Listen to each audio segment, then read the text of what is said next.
for this address. Keep your hands up and follow orders. This is the FBI. We have a warrant for...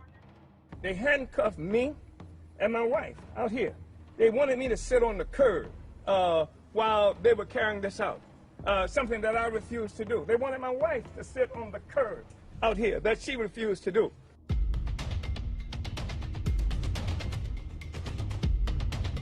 As I was coming out, this big old drone met me.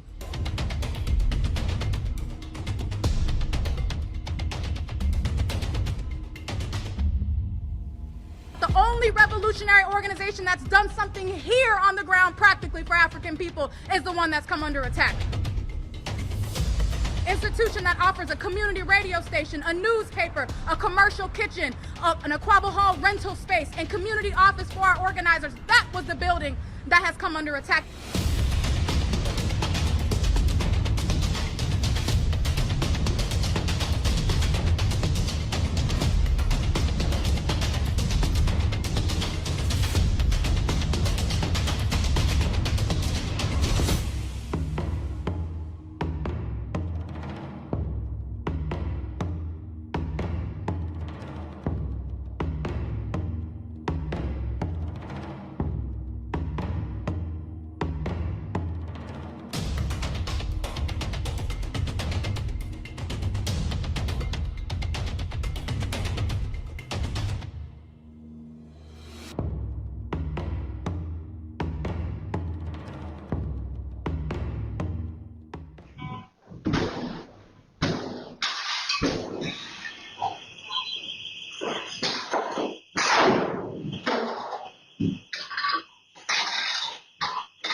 You need a breach? What do you need?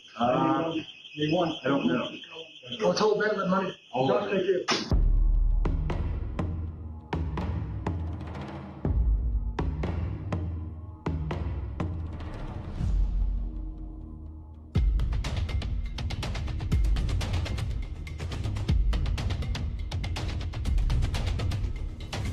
We will build a movement of white people that says hands Yes. off the Uhuru Yes. movement.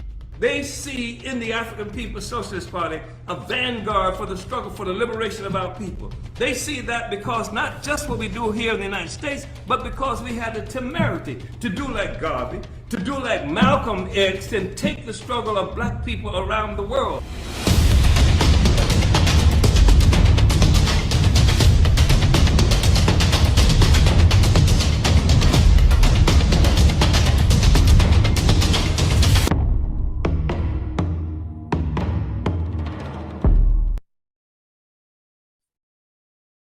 Uhuru comrades, Uhuru friends. I want to support, I want to appreciate everybody for being here on today. My name is Mwezi Odom, and I am the chairperson of the Hands Off Uhuru, Hands Off Africa Defense Campaign. And I'm here with my co-MC, my comrade Alike Ngoma. I want to appreciate you, comrade, for being on today. Uhuru. Thank you, comrade. Chair Mwezi. Yes, really looking forward to today. We got a really tight schedule, in terms of all the information that we want to be able to give to the people. But we want to make sure that everybody understands the importance and the urgency of this meeting, of this period right now. As we said, we have serious indictments or serious indications that indictments are coming down, and we have money to raise. We need to raise a total of, in this period right now, $277,000 and $277,500, so that we can secure the lawyers, so if we have to go to trial. So today we want to appreciate everybody who has donated thus far up towards today's meeting. But I'm going to go ahead and pass it over to my co-MC. We have a PowerPoint that's going to come up very shortly, so we can give you all information. But again, we want to appreciate you for coming on today, where you can meet the 4 unindicted co-conspirators, as well as we will have a special training and called When the FBI Comes Knocking, and a special report from the comrades on the ground in St. Louis, and an update on our sanctuary city and city of refuge resolution. Uhuru. So before we continue further, we want to encourage everybody to tell somebody to join this webinar. Tell them what the link is, tinyurl.com/. Hands Off meeting. It's still very early in the program, so people can still join. And also drop in the chat where you are tuning with us from. Let us know so that we can acknowledge you. And we want to thank everybody, as Chairman Mwezi said, those who have been contributing, those who are participating with us for the first time. Thank you equally for your support of the Uhuru movement and the demand Hands Off Uhuru, Hands Off Africa, stop FBI attacks against the African People's Socialist Party. Uhuru. Uhuru, Comrade Alikia, I want to appreciate you for just opening it up, because before we go any further, like you said, we want to thank everybody who has, who is coming here, whether it's your first time and whether it's your 10th time being here. And we want to appreciate those who may be not here, but who have made donations since the last time that we met nearly 2 weeks ago. We want to appreciate John McCarthy. We want to appreciate Brendan, Penny, Robert, John Smith, all of the anonymous donors, Onazane, Kitty, Jamal, MQ, Johan, Karpani, Aisha. Those are just a few of the names and a few of the donations that have come in prior to today's event. And we want to really salute everybody for being on today and for your support. Uhuru. So as we said, comrades, it's important to understand that this is a very historic moment in period. It's very clear that we cannot overlook this period of history and just the profound role that the chairman and the Uhuru movement has led in terms of the relentless struggle to defend the rights of Africa and African people, the African working class. And you saw in that video what happened on July 29th, but it's important to understand that this was an assassination attempt on the chairman. This was an attack on the right of anybody who fights for the liberation of Africa and African people. And this was an attack on Africa. Africa itself, herself and her peoples, in their attempt to unify and to liberate and to advocate for each other so we can unite and be what we understand is the highest form of democracy, which is self-determination. So on July 29th, not only did they use flashbang grenades and, busting down doors and holding our leaders in handcuffs, we understand that this was one of the first of many attacks on the movement. So I'm going to kick it over to Comrade Alikia. Uhuru. Yes. Yeah, so 27 days before the FBI raided the Uhuru House in St. Petersburg, Florida, as well as in St. Louis, Missouri, and attacked other institutions and homes of our leaders. There was an attack made at the St. Petersburg, Florida Uhuru House where a flamethrower was thrown at the red, black, and green flag. And July 2nd is just a couple days before the colonialists and the U.S. imperialists celebrate the 4th of July and their independence, or what they call as independence. 2 days before that, our flag, the flag that represents the African nation, was attacked. Our institution was attacked. And then later that same month, the July 29th attack happened. And even after that, in September of 2022, a work that we had been doing for a long time, one of our movement's campaigns called Africans Charge Genocide, which had accumulated over 130,000 signatures, was completely deleted from change.org. So, even they can't even take African people saying that what is happening to us is genocide, and that we have been organizing in the African community throughout the United States and even throughout the world to sign this petition that had been taken down from the websites. January 7th, in the beginning of this year, there was an attack made on a church building, which is right across from what the chairman has identified of his home, a building that we were looking at purchasing, that the movement has had eyes on. And we would have used this, of course, if you've seen how the Uhuru movement works, if you see how the African People's Socialist Party, how the Black Power Blueprint work, we take buildings, we create them, we turn them into institutions of economic development for the African community. Well, a church that we were looking at was attacked just at the beginning of this year. And I know on this next slide, there's a brief video of that. Uhuru. And, while this is playing, I just want to really appreciate you, Karmat Alikia, for laying that out, because like you said, as you know, you've seen the work that the Uhuru movement has done, and you look at this, historic church that could have been any types of programs and, just, this is in the African community, actually across the street from the chairman's home. So just want to say that, Uhuru. Uhuru. Thank you. Mm-hmm. So now we're looking at a slide that states the principles of unity. I'm not going to read it word for word. This is available at handsoffuhuru.org, but this is what we use to organize, with people, leaders, other organizations, volunteers, anybody who's coming into this campaign, anybody who's joining a committee or a subcommittee.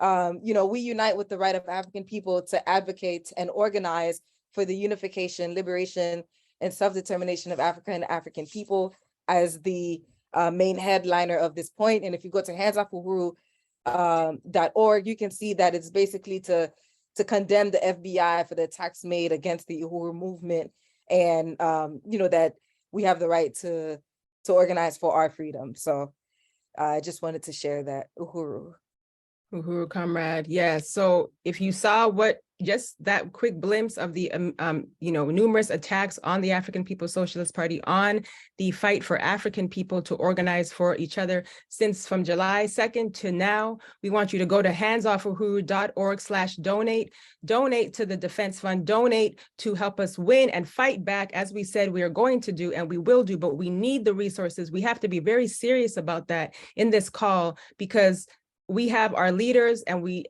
have to continue to defend our leaders. And the only way that we can do that in the courtroom is going to be by raising these resources. So I want you to go to handsoffuhuru.org/donate. And again, I want to appreciate people who have, donated to even get us to this point. I want to appreciate Ronald, Halima, Marez, Bree, some more anonymous and amazing donors, Wendy, Kwan, Dennis, Jim, Collin. I want to appreciate those who have donated to this point up until today. And we want to salute those and encourage those of you who are listening right now. If you have donated, share, and also, consider some other ways that you can contribute, to this fight back. So I want to appreciate you, Karmat Aliki, because as we said, we are not retreating, we are building.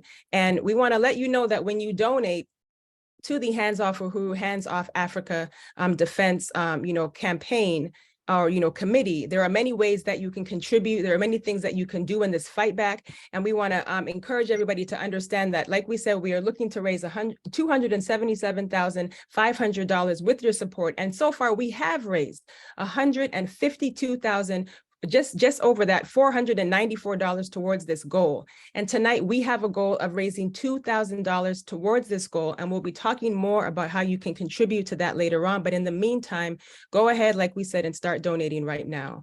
Uhuru. All right. So, Karmat Alikia is going to run us through some other ways that we can help, because like we said, there is more than we can do than donate also. So go ahead, Comrade. Uhuru. All right, Uhuru. So, I'm sorry. Okay, you can join the rapid response. On the right side of your screen, you should see something that says take the emergency response pledge. That has a number that you can, numbers that you can contact or demands you can make. You can see that at handsoffuhuru.org. Click the emergency response tab. You will receive notifications by text and email. And this is to call President Joe Biden and U.S. Attorney Merrick Garland. Be alerted if the FBI or U.S. government takes any further action on the Uhuru movement of any of its leaders. Demand the FBI stops attacks on the Chairman Omali Yeshitela, the African People's Socialist Party, the Uhuru movement, and the overall Black liberation movement and Black liberation organizations.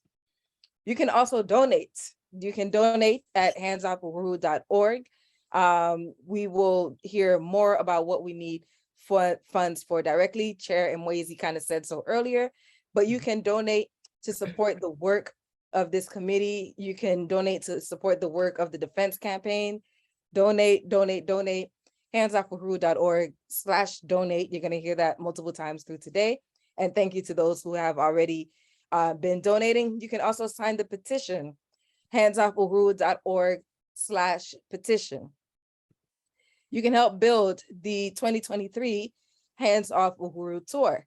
You can host an event just like this, in person, especially in your community or your college campus or church or whatever center that you have. You can get in touch with the Events and Tours Committee.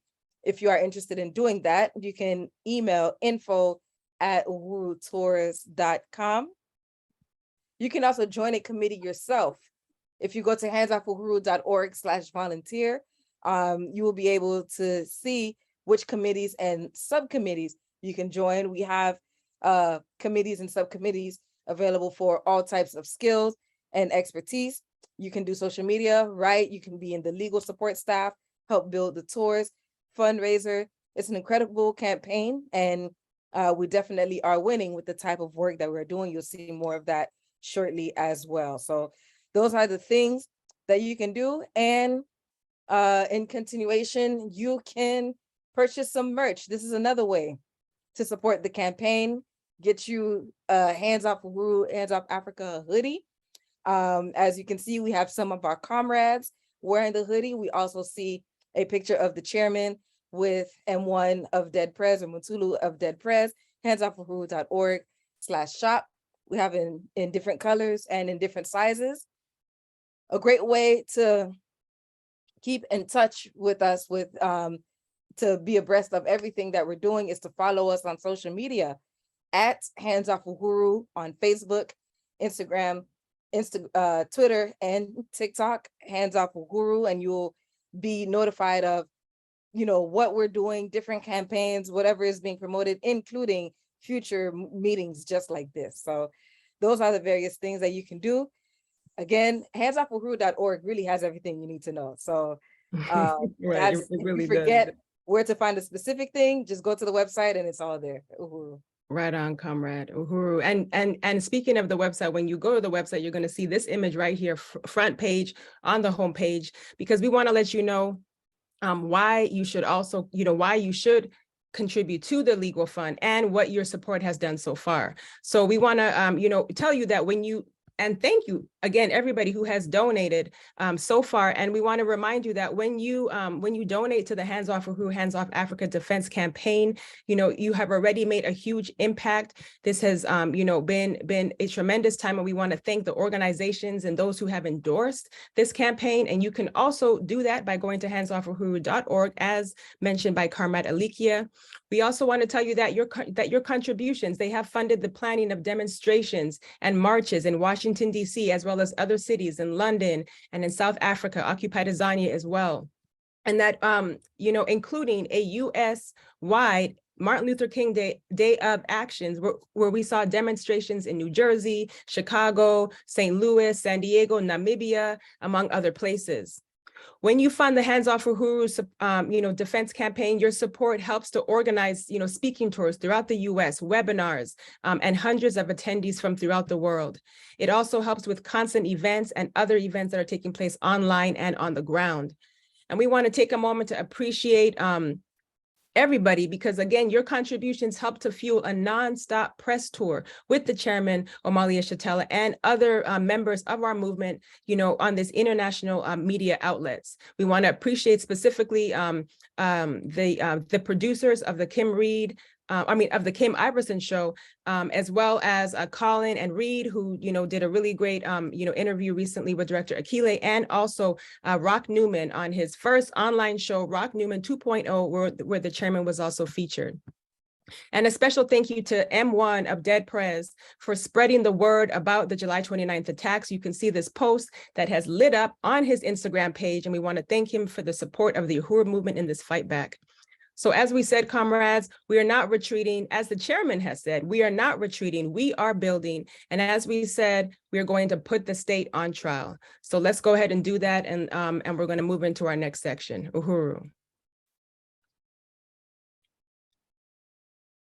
All right, so I want to kick it over to Karmat Alikia, because we're going to bring up a very special presentation that we have for everybody today.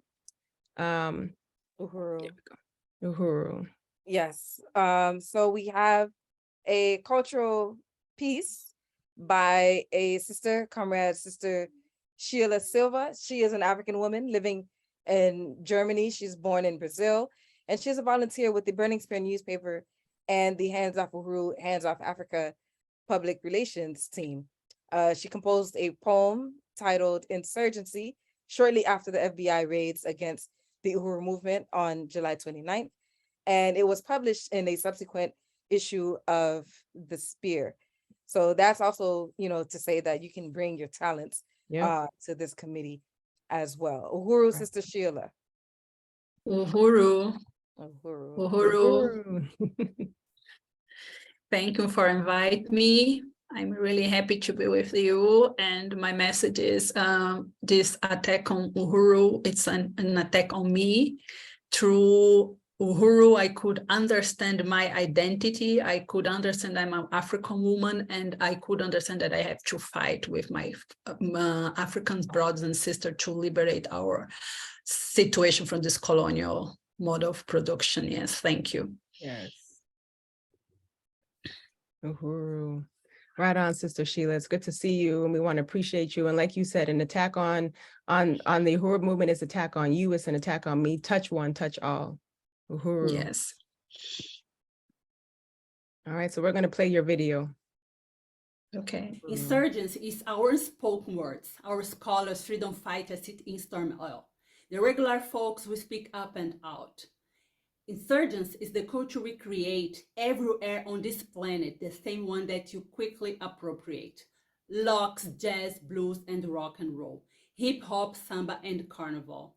Insurgents is our melanin. Power, dominance, the supreme magic. Absorption, warm, bright, resilience in all shades, from the paper bag until the midnight.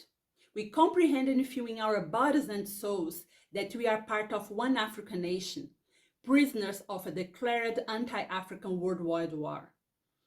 Being harassed by the evil, destructive, and vicious genius, never forget the move to the Jim Crow, the Black Panther Party, the apartheid, and the African mental suicide, because the colonizers are not colorblind. Due to that, we honor all known and unknown Africans who fought for our complete liberation. We have already identified your approach after 500 years of exploitation, assassinations, and public defamation. Slavery, colonization, eugenics, lynches, mercenaries, sellouts, and raids. But we have been changing paradigms, making our people understand the reason why Europeans are on the cultural, economic, and political pedestal, achieved at our expense. They are mad because our fight for sovereignty is transnational. Your slander will not make us retract. We are building. Our liberation has been carried out through our own hands. African internationalism led by the African working class is the solution. As Marcus Garvey said, once, Africa for Africans, at home and abroad.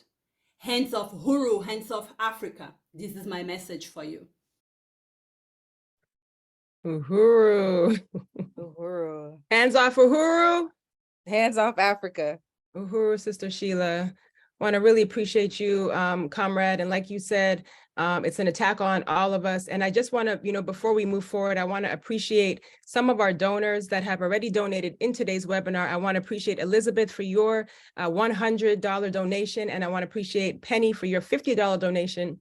So be like Elizabeth, be like Penny, be like Sister Sheila, and go to handsoffuhuru.org/donate, show your support for this fight back. And I do want to just mention something in the chat really quickly, Comrade, before we move on, because we're about to get into our interview and our opportunity to hear from our panel, which is our unindicted 4 co-conspirators. But when we were showing that video of the church, I saw somebody mention in the chat that they grew up going to that church. And this is what we're talking about. You don't have to be in St. Louis. You don't have to be, on the continent. African people are one. We are united, and an attack on one of us is an attack on all. As has been mentioned, the African People's Socialist Party, through the Black Power Blueprint, was in the process of purchasing that historic church, that historic building that you just saw. So like we said, these attacks, they're not a secret anymore. They are out there, and we have to fight back. So go to handsoffuhuru.org/donate. Be a donor today. Continue to support this dynamic fight back. Uhuru. Uhuru, comrade. So now we are going to be moving to our panel. We're going to be introducing the 4 unindicted co-conspirators. I will begin with the introduction of Chairman Omali Yeshitela. A brief introduction. He is the founder and leader of the Uhuru movement and African People's Socialist Party. And he was the Florida organizer for the Student Nonviolent Coordinating Committee, SNCC, in the 1960s. He has taught the world that capitalism is parasitic, and it is built on the colonial enslavement of African people. He built the mass movement for reparations, the African National Reparations Organization, holding the World Tribunal. He also led the World Tribunal to reparations to African people in 1982. And out of this came the fact that reparations became a household word. He has taken the movement beyond protest, creating over 50 institutions as the infrastructure for the liberated African workers' economy.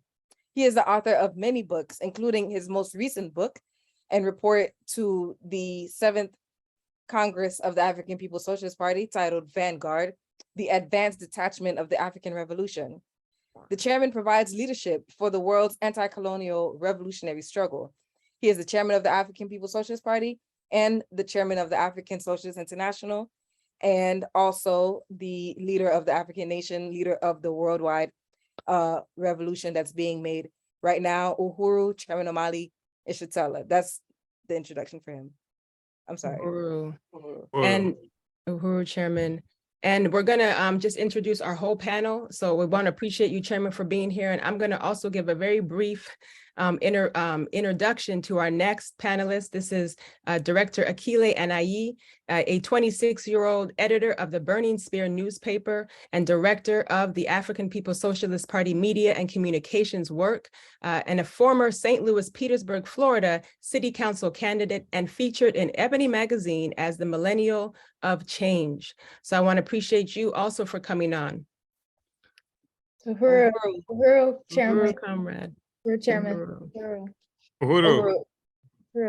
Introducing the third panelist, we have Penny Hess, who is the chairwoman of the African People's Solidarity Committee, which is the organization of white people that works under the leadership of the African People's Socialist Party, extending the demand and the call and actually raising reparations to African people in the African Revolution under the direct leadership of the African People's Socialist Party. She has also authored the book, Overturning the Culture of Violence. Uhuru, Chairwoman Penny Hess.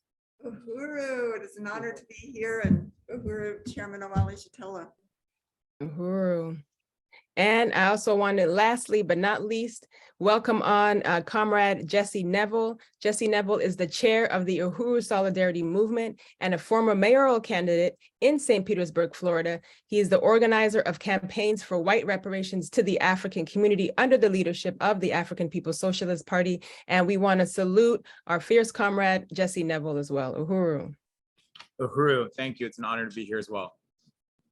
Right on. So we're just going to go right into these questions, and we want to just, really appreciate the profound opportunity to have, targeted members of our movement on this vicious July 29th raid here, so we can speak to the people and to let them know what happened, what is the call, what is to be done. And I'm going to begin with Director Akile. You know, there's so much that has been said already. So I really do want to give you a chance, Comrade, to just open it up. But again, if you want to just tell us about your background, where this all began for you, but also just a brief, overview of, the upbringing during African resistance. And again, what happened on July 29, Uhuru. Uhuru, thank you, Comrade Chair Mwezi and Comrade Alikia. And I want to just salute my fellow unindicted co-conspirators, and among them, my leadership, Chairman Omali Yeshitela, and all of you for your participation in this meeting today. And it's just an honor to be able to have been identified along with the fierce revolutionary leader of the chairman, as well as Comrades Penny Hess and Jesse Neville, as an unindicted co-conspirator, because it means that you're on the right side of the question, on the right side of history. And in terms of where I, got my start, I had the benefit of first being born and raised in a city that was also the stomping and organizing grounds for the chairman in earlier years, as we saw in SNCC with the junta militant organizations, JOMO, and subsequently the African People's Socialist Party and the Uhuru movement. And this is what I really am a product of. And the African community here had the benefit of that organizing and that political leadership for decades. And specifically, I was born 2 days before the murder of 18-year-old Tyron Lewis, which sparked fierce, incredible rebellion in the city of St. Petersburg by the African working class community here, again, informed with the political leadership of the Uhuru movement, that this wasn't just some random uprising, but it was informed by a politic, African internationalism, and which helped us to identify the police as this military occupying force in our community. And so I was born 2 days before they killed Tyron Lewis. And the reason that this is significant, again, is because this uprising that happened in St. Petersburg, because Africans are killed on a daily basis, as we saw with this recent murder of the brother Tyree Nichols in Memphis, Tennessee. But what made it significant was the response from the African community. And what happened on July 29th, we could say the same thing happened November 13th, 1996, during the same period where, the police here and 300 police, forces from the local police, from various other police organizations descended on the Uhuru movement on November 13th during a community rally that we held regularly, just like our Sunday rallies. We held this rally to sum up the non-guilty verdict of the officers who killed Tyron Lewis. And on November 13th, 1996, the city of St. Pete used every ounce of tear gas that they had in the city, 300 military forces in the form of police and police helicopters. They tried to set this building on fire. They tried at that point to assassinate the chairman and leaders of our movement. And, so this is the whole period in which, I was born and again, this is just representative of how our party, our movement, and the chairman have always come under attack. And you've never needed the explanation of a Russia in order to justify that. It's been every time that Black people try to organize in our own interest, the fact that we were not going to let there just be another dead African, and we have the audacity to organize around this question, this will become the basis for the political attack and the military assault that our party came under in 1996, just as we did in 2022 on July 29th.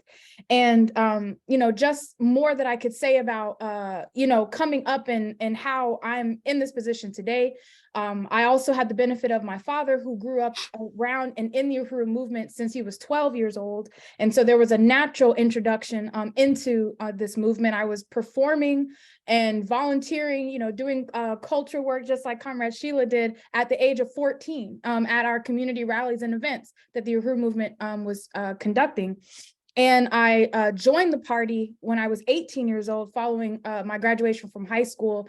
And that was shortly after they killed Mike Brown in Ferguson, Missouri. And there was really no turning back at that point. And ever since then, I was appointed to lead a campaign, the Justice for the 3 Drowned Black Girls campaign, which was, again, dealing with an incident of police terror and murder of African children. And they killed 3 teenage girls here in the city of St. Pete. We waged an international campaign to fight for those 3 girls and to raise up Black community control of the police, among other things.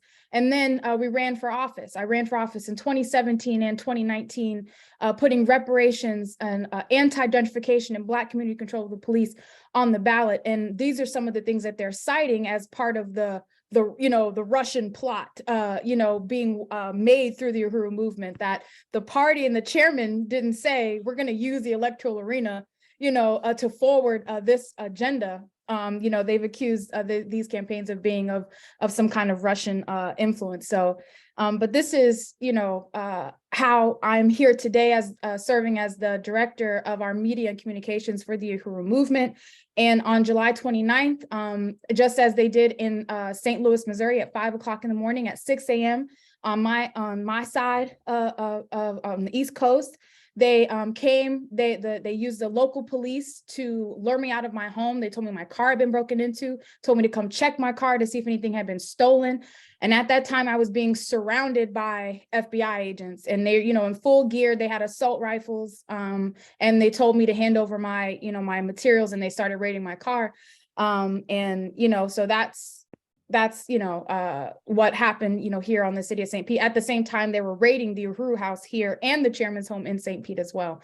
So, again, haven't retreated, haven't looked back ever since. So just want to again salute the chairman, our unindicted co-conspirators, the Uhuru movement, and you, Comrade Chairman Wasey, in this incredible counteroffensive campaign, Hands Off Uhuru, Hands Off Africa. Uhuru.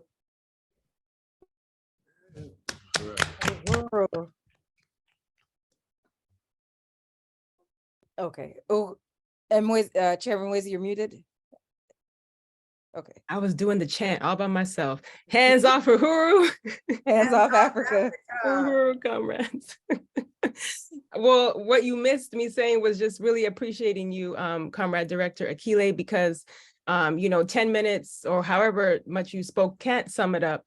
That it was in your blood, and it's in all of our bloods, the blood of resistance, and so like you said, I just want to really salute you, because one of the things that you said in your in your overview was about how after the death of after the murder of Mike Brown, it was really clear, and there really wasn't any other choice. And we are at a really pivotal moment in this world, in this period right now, where we have to continue to where we have to make a choice and make a decision. And I just really want to salute you, comrade, for your work. And we're going to move on because we're going to hear more, but I just really want to salute Director Akile Uhuru. All right. So next up, all right, Okay, co-MC, I got you. Okay, you go ahead. Yeah. I don't know. Okay. So again, just briefly want to echo Chairman Wasey's thanks of appreciation of Director Akile's presentation. The next person who will be speaking, making a brief response, is Chairwoman Penny Hess, who we introduced a little earlier. Chairwoman Penny, the questions for you, just like everybody else, is what happened on July 29th, but also how briefly state your introduction with coming into contact with African internationalism and the African People's Socialist Party, and why is it important that the FBI had to attack white people while they were carrying out this attack against the African People's Socialist Party? Why did they attack the Solidarity Center, yourself, and some other comrades? Uhuru. Uhuru, thank you, Alikia. Just really want to salute Chairman Wasey and say what an honor it is to be here today, and also to say that all my understandings are from Chairman Omali Yeshitela, from giving us the theory of African internationalism that lets even white people begin to understand the world through the eyes of the African working class, which is a very incredibly liberating experience. And on July 29th, I was in the house that I share with Comrade Kitty Riley, who is also a leader of the African People's Solidarity Committee. And at 5 a.m., the people were banging on the door, yelling, and broke down the door with high-powered battering rams, took it off I guess you would say off the frame, or broke the frame of the door. And they held us at gunpoint for at least 5 or 6 hours. They went through everything in the house. They went through closets and drawers and files and took all the electronics, took pictures of many things, and were, just there. And it was really only after about an hour or so, but although we suspected this was, we didn't know what was happening to Chairman Omali Yeshitela and Deputy Chair Ona Yeshitela, but we suspected that. But then, we began to, they took my phone, but with Kitty still had her phone. So people were texting that this same kind of assault was happening at the home of Chairman Omali Yeshitela, but at the Uhuru House and also at the Uhuru Solidarity Center, which is a building owned by the African People's Socialist Party on the south side of St. Louis. And that they had to attack white people because we are the African People's Solidarity Committee, the organization of white people under the leadership of the African People's Socialist Party, under the leadership of Chairman Omali Yeshitela, and that we understand very clearly that this was an attack on the party, and the attack on the Uhuru Solidarity Center, my house, Comrade Jesse's house, and Amanda's and Kitty's, was an attack on the party, on a front of the African People's Socialist Party. And that I would just like to say really quickly that, we understand from the leadership of the chairman that atrocities, colonial atrocities, are perpetrated against African people every single day, including this kind of a brutal attack on African people fighting for the liberation of Africans everywhere, but also in every way. With Tyree Nichols, as we know, George Floyd, the attacks on African people come down every single day. And as the chairman has taught us, we white people sit on the pedestal on the backs of African and colonized peoples. All white people sit on this pedestal. We are the colonizers. The chairman calls it the colonial mode of production, something that is really, really absolutely essential for white people to understand, because this is what produces our prosperity, our experience of democracy, our worldview, and which we are the subjects of history. This is the material basis for everything we think and that we do. So as the colonizer, we can walk away. I mean, yes, we can express, outrage at something that happens to African people, but we can also walk away. We can continue to live our lives. We can ignore this. And we take it for granted a lot that violence and atrocities happen, are perpetrated against African people, and that it's normal. But there is nothing normal about it. African people face hell under colonialism inside this country. And I think that one of the things that's really important is that in the 1960s, there was no response to the FBI and colonial attacks on Fred Hampton, or the assassinations from white people as white people. I'm not saying that weren't individual white people who marched and demonstrated, but this left African people isolated, so that they could come for Fred Hampton in an isolated way at 4 o'clock in the morning on the south side of Chicago. So it was a really strategic move on the part of the party. It's a part of the party's strategy to break the isolation of the African liberation movement through the solidarity movement. That's one way that it has done it, and formed the African People's Solidarity Committee, not as charity, but to create African internationalists operating in the white community to win reparations and genuine solidarity. And the thing is, that is really important, is for us as white people, this gives us the ability for the first time in history to stand as and on behalf of the white population as white people. Because I think before, when there wasn't this ability, most white people wanted to deny, that they were white or anything, that there wasn't the ability to take the stand. Now we have this. And as the chairman has said, that this is how white people become revolutionary, become anti-imperialist. This is how we fight this government, through the leadership of the African working class. So we stand against these assaults on the chairman and the party, not because it might happen to us, but because historically it has not happened to us. We have perpetrated these kind of assaults, but the US government has understood that the African Revolution was the greatest internal threat to the US since the Civil War.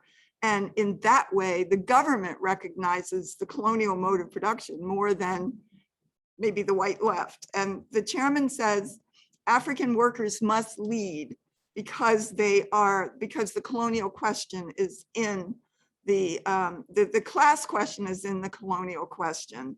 So I support the party. I denounce these raids because I support the right of African people to fight and win their total liberation.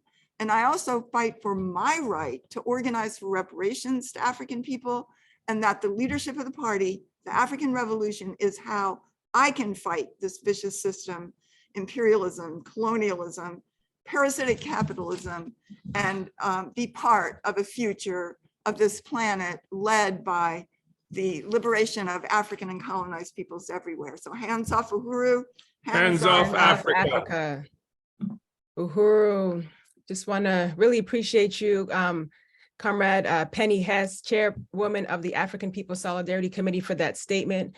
I think it's really important what you just raised, and somebody in the chat, this is Paul, who mentioned, attacking the APSP is the FBI sending a message to white people. Don't get involved with Africans' struggle for liberation. And I just want to really, salute you for your stance and the leadership, under the leadership of the African People's Socialist Party in this counteroffensive. And you naming it that, it's there's individuals, but as a unified, conscious decision to support this fight back. So want to appreciate you. And before we move on, I just want to thank another one of our donors. I want to thank Diane for your $20 donation. So keep those donations coming in. Let's support, yes, right on. Let's support our unindicted four in this fight back. Let's support this movement. Let's support the right of African people to organize and advocate for their own liberation. And with that, I want to bring up another comrade, Jesse Neville, who is, as was mentioned earlier, the chair of the Uhuru Solidarity Movement, which is the mass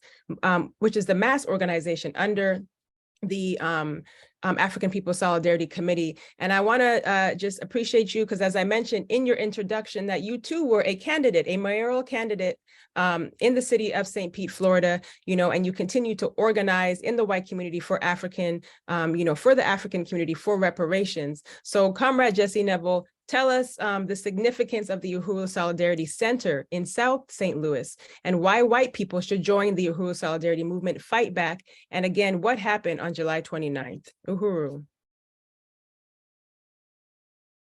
Oh, we can't hear you just yet, comrade. And while we're getting the, all of the kinks fixed out right there, I want to again appreciate everybody who has continued to support this campaign. So go to handsoffuhuru.org/donate. And I saw somebody had just joined the meeting and said that they're going to go and share and get other people on. So share this webinar. Go tell somebody to go to tinyurl.org/handsoffmeeting and join in. Uhuru comrades on the ground. Can we hear you now? Not yet. Uhuru. Oh, is that Alicia? Yeah. No, I was gonna say there's no sound at all. Not that it's low, it's just not at all. Yeah, there's just no sound. Can you try it now? Here we go. That's it. That's it. Uhuru. Fist up. Fight back. Right on, comrades. Uhuru, the floor is yours, comrade. Okay. Uhuru. So I think they can hear me. Turn your volume up. Uhuru, can you hear me? Yeah, we can hear you. All right. So I just wanted to say again how honored I am to be on this panel, to be seated next to my leadership, Chairman Omali Yeshitela and Chairwoman Penny Hess, and salute to you, Chair Mwezi and Alikia, and the entire Hands Off Uhuru, and Director Akile as well, and the entire Hands Off Uhuru campaign. And I'm honored to be here as a member of the African People's Solidarity Committee, the organization that Chairwoman Penny Hess just spoke about very eloquently, and the chair of our MAF organization, the Uhuru Solidarity Movement, and also honored and proud to be one of the quote unquote unindicted co-conspirators targeted by this colonial US government for working under the leadership of the African People's Socialist Party and Chairman Omali Yeshitela. And that's something I wanted to say at the top, that the chairman has said before, that the solidarity movement was attacked, not because the US government thinks that we're working for Russians, but because they know that we're working for the African Revolution and under the leadership of the African working class and the anti-colonial struggle for for the liberation of African people. And in terms of the Uhuru Solidarity Center, it is very, very significant, as Chairwoman Penny Hess just explained, that this building came under attack as a front of the African Revolution behind enemy lines in the colonizer population. And as Chair Mwezi mentioned, I was one of the candidates who was assigned by the party and the chairman to run for office in 2017. And I just wanted to mention that because one of the things that this bogus indictment and allegation that the US government is waging is that the electoral campaigns in 2017 of myself and Director Akile to raise the question of reparations to African people in the electoral arena were something that was influenced by the Russian government, and that they even allege that the question of reparations specifically was something that was introduced into the electoral politics by the Russian government. But the Russians don't get to take credit for that. That was Chairman Omali Yeshitela. That was the African People's Socialist Party. In fact, I can remember the very meeting when we sat in the conference room in the Uhuru House and the chairman was laying out the strategy of running a white person in the Solidarity Movement for mayor of this predominantly white city of St. Petersburg, Florida, with a call to the white population to say that if we want to solve the problems we face, if we want to solve the polluting of the waters with sewage, if we want to solve the high cost of rent, we have to unite with the African community and the demand for reparations, because that is the basis for everything else we face in this social system. And I remember the chairman saying, we can win white people to unity through reparations. And then he paused and said, that might need to be the slogan for your campaign. And it did become the slogan for the campaign. And now that slogan is emblazoned above the Uhuru Solidarity Center on 2654 Gravois Ave in a massive banner that has enjoyed incredible support from the white community on the south side of St. Louis. And St. Louis is notorious around the world for the colonial divisions, the stark colonial divisions that are actually known as the quote Delmar Divide.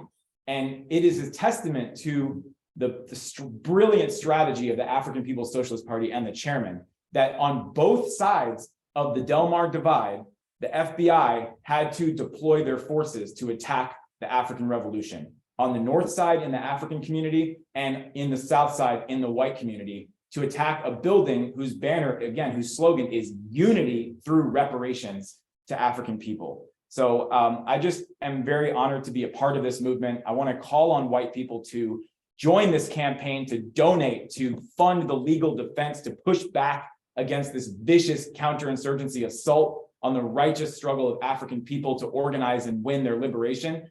And because of the strategy of the party, this is not going to end the way things did in the 1960s when this government waged absolute genocidal war and destroyed the Black Revolution of the 60s. The chairman built the African People's Socialist Party to win and sum up everything that came before it and create the strategy and the science to win the African Revolution. And white people are a part of that. We have a responsibility. And I just want to say that the US government and the FBI, your plan, your goal to intimidate and scare white people away from standing in solidarity with the African liberation movement has been a pathetic and catastrophic failure, because this morning, 1,168 people in the south side of St. Louis woke up and went to their doors and found a flyer that said, white people say no to FBI war on Black liberation, hands off Uhuru, inviting them to the Uhuru Solidarity Movement National Convention right here in St. Louis on March 11th and 12th of this year. So the party is winning, the Uhuru movement is winning, we are winning, unity through reparations. Uhuru. Uhuru. Uhuru, comrade, Uhuru, Chair Yes. Jesse. Let's do a chant real quickly. Yeah, hands off Uhuru. Hands off Africa. Come on, it sound like they're really enjoying this. Hey, This is profound, Chairman. we're gonna have fun kicking imperialism's ass, right? This is how we do it. Uhuru. Comrade Alikia, before we move on to the chairman, I do want to appreciate some more donations that have also come in, because like we said, we go door to door and we go, bring people in, but I want to appreciate Comrade Leah, who made a $200 donation. And I want to appreciate Matum for your $20 donation. Everything counts. So I just really want to salute you all before we move forward. Be like Leah, be like Matum, go to handsoffuhuru.org/donate. And that takes us to a total raise of $390. And we are $1,610 away from our $2,000 goal today. So Uhuru, comrades. Uhuru. Uhuru. Uhuru. I also want to just briefly acknowledge this comment from James Anderson. We can go back in with the chat as well, but who wants to know how he can assist from Indiana. Handsoffuhuru.org/volunteer, but also our chat moderators will respond to you within this meeting as well. So we are now at the fourth unindicted co-conspirator, well, for this panel in the document, it's in the different order, but and you can read that document on theburningspear.com. Chairman Omali Yeshitela. Now, the chairman's history, the chairman's work, and what he represents is far longer than the amount of time that he has to make this presentation. If this is your first time participating with us, I really urge you to look up who Chairman Omali Yeshitela is. We even have a documentary on the Burning Spear TV on YouTube. That's just to, really brief you. So for right now, Chairman, can you please tell us what happened on July 29th, 2022? Why is this significant in the overall historical context of the struggle for African liberation and the Black Power movement? Why have we, developed a whole campaign around this? What is significant about July 29th? Uhuru. Uhuru. First of all, I want to express my appreciation to you, Comrade Alikia, our maestra, our artist, musician, producer, writer, etc. And you, Comrade Chair Mwezi, and the so-called unindicted co-conspirators, Comrade Akile, Jesse, Penny, want to express a real appreciation to you. And the terms of what happened on July 29th, some of that has been already spoken to, and some of the specifics, but in broad strokes, what happened on July 29th is the desperation of the colonizers, and the significance of the party and the anti-colonial struggle that we lead just burst into public view in a very serious and dramatic way. We say that we have obviously been working for our own liberation for at least 50 years as the African People's Socialist Party. So we've always been doing this. And though there was always some assumption clearly on the part of those who are members of our party and movement, and those who love African freedom and African liberation, that significance has always been there. And there's a way that the desperation of the US imperialism has always been something that has underscored what the relationship that we have.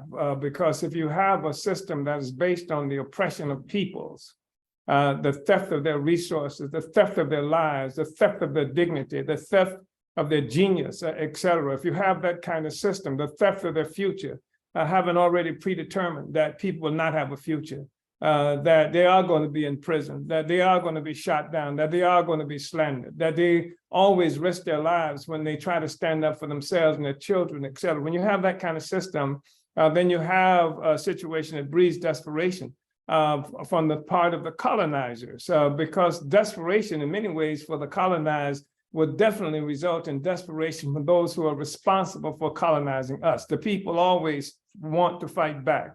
And this creates desperation depending on the circumstances, the time, and other things that are happening in the world. So July 29th, while much of this had been obscured, while after the military defeat of the Black Revolution of the 1960s resulted in mass incarcerations and assassinations of incredible forces, we know about people like Malcolm and King and Fred Hampton and more than a score members of the Black Panther Party, the co-founder of the African People's Socialist Party. This happened then, but subsequent for something like 3 generations, the U.S. powers have worked to either undermine, obscure that relationship, that reality. And part of what they've done, of course, is to take the revolutionary aspirations of African people, the need for real freedom, the need for the enslaved to break free from slavery and not just to find a better location on the plantation. This attack on Malcolm and King, this attack on Lawrence Mann, co-founder of the African People's Socialist Party, this attack on Malcolm X and Bobby Hutton, and all the others, Lumumba and the rest, that were not just an attack on the physical presence of these people, but ideas that said that this is what we are fighting for. We want to be a free people. We're not looking for a better place on the plantation we're about destroying the plantations. Plantations have their origin in the enslavement of African people, whether it was the Portugal on the islands off the coast of Africa, or whether it was whole entities that were called countries and banana republics and these kinds of things. So we're not looking for a better place on the plantation. The objective is to destroy this relationship that we have, and that's what we fought for all along. And so now that had been obscured for a long time. Neo-colonialism, they put puppets in places all over this country. Every city that we exist in throughout the United States, there are puppets who are in the government. There are puppets who are part of the federal government. They are made a part of the supposedly leading the military. They are leading special operations that's designed to crush Africa and keep Africa locked down. This is how they function in the plantation, for the plantation, and that's not what we've been fighting for. That's not what Garvey fought for. That's not what Malcolm fought for. That's not what the Martin Luther King, who said that the United States is the greatest purveyor of violence on earth, that's not what he fought for when he talked about having a poor people's campaign that would elevate poor people, not worry about some nonsense like debt ceilings that makes it necessary to take away what you thought was welfare, what you thought was food stamps, what you thought was some kind of relief for our people. We wanted total liberation. That's what the struggle has always been about. And so, as I mentioned, that's been obscured. It's been obscured by the presence of people like Barack Hussein Obama, by your local city council person. It's been obscured by these people who they project, who they put forward, who you can read about in the newspapers and can see on TV, even popular people, even so-called militants who function, their purpose is to validate the existing relationship, even if we say the relationship is not the best. Even if we say the shoe is too tight and that I need to get another fix for that, they're still talking about having the same relationship in the same shoe. So that's been obscured. And what has been obscured too is as I mentioned, the murder of our movement, et cetera. And now what happened on July 29, 2022, in one fell swoop, the United States government, the federal government, the colonial powers, brought it all back into focus. So we've been doing work as the Uhuru movement all around the world. And in many ways, we've been under the radar, that only the ones who saw what we were doing on large scope was the government, or even Oxford University, who the most prestigious bourgeois university in the world, say, come and tell us about this African internationalism. They invited me to be there. And so we see this place where the bourgeoisie, the colonial powers, are beginning to recognize the significance of what it is that we bring in the middle of the crisis that the social system is going through, itself, and this is something we see this desperate relationship convergence of contradictions that explode in the public view. So a lot of the people who didn't even know we were here know we are now. And some lackadaisical approach that we may have had to building our movement, our party, our work has now been transformed. And we see the most intensive kind of activity that you can imagine that this movement is involved in right now. I want to say that that's something that's really important for us to understand. So we've seen both the history, histories had become obscured by the oppressor and those of us who are oppressed and who've been leading this struggle, and how all of that blew up in their faces with July 29th when they attacked us in a state of desperation. I also think that it's really important to say that the government and the colonial powers want to destroy our movement and toward economic and political self-reliance, self-determination.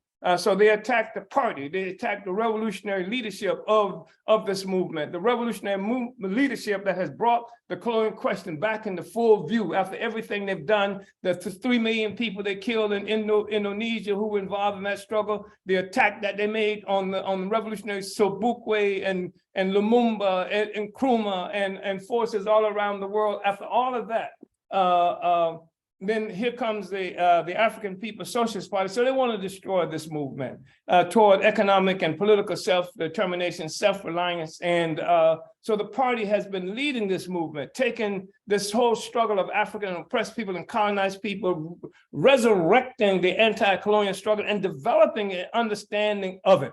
So that it's not now colonial policy that we're fighting in these different places. We're fighting a mode of production.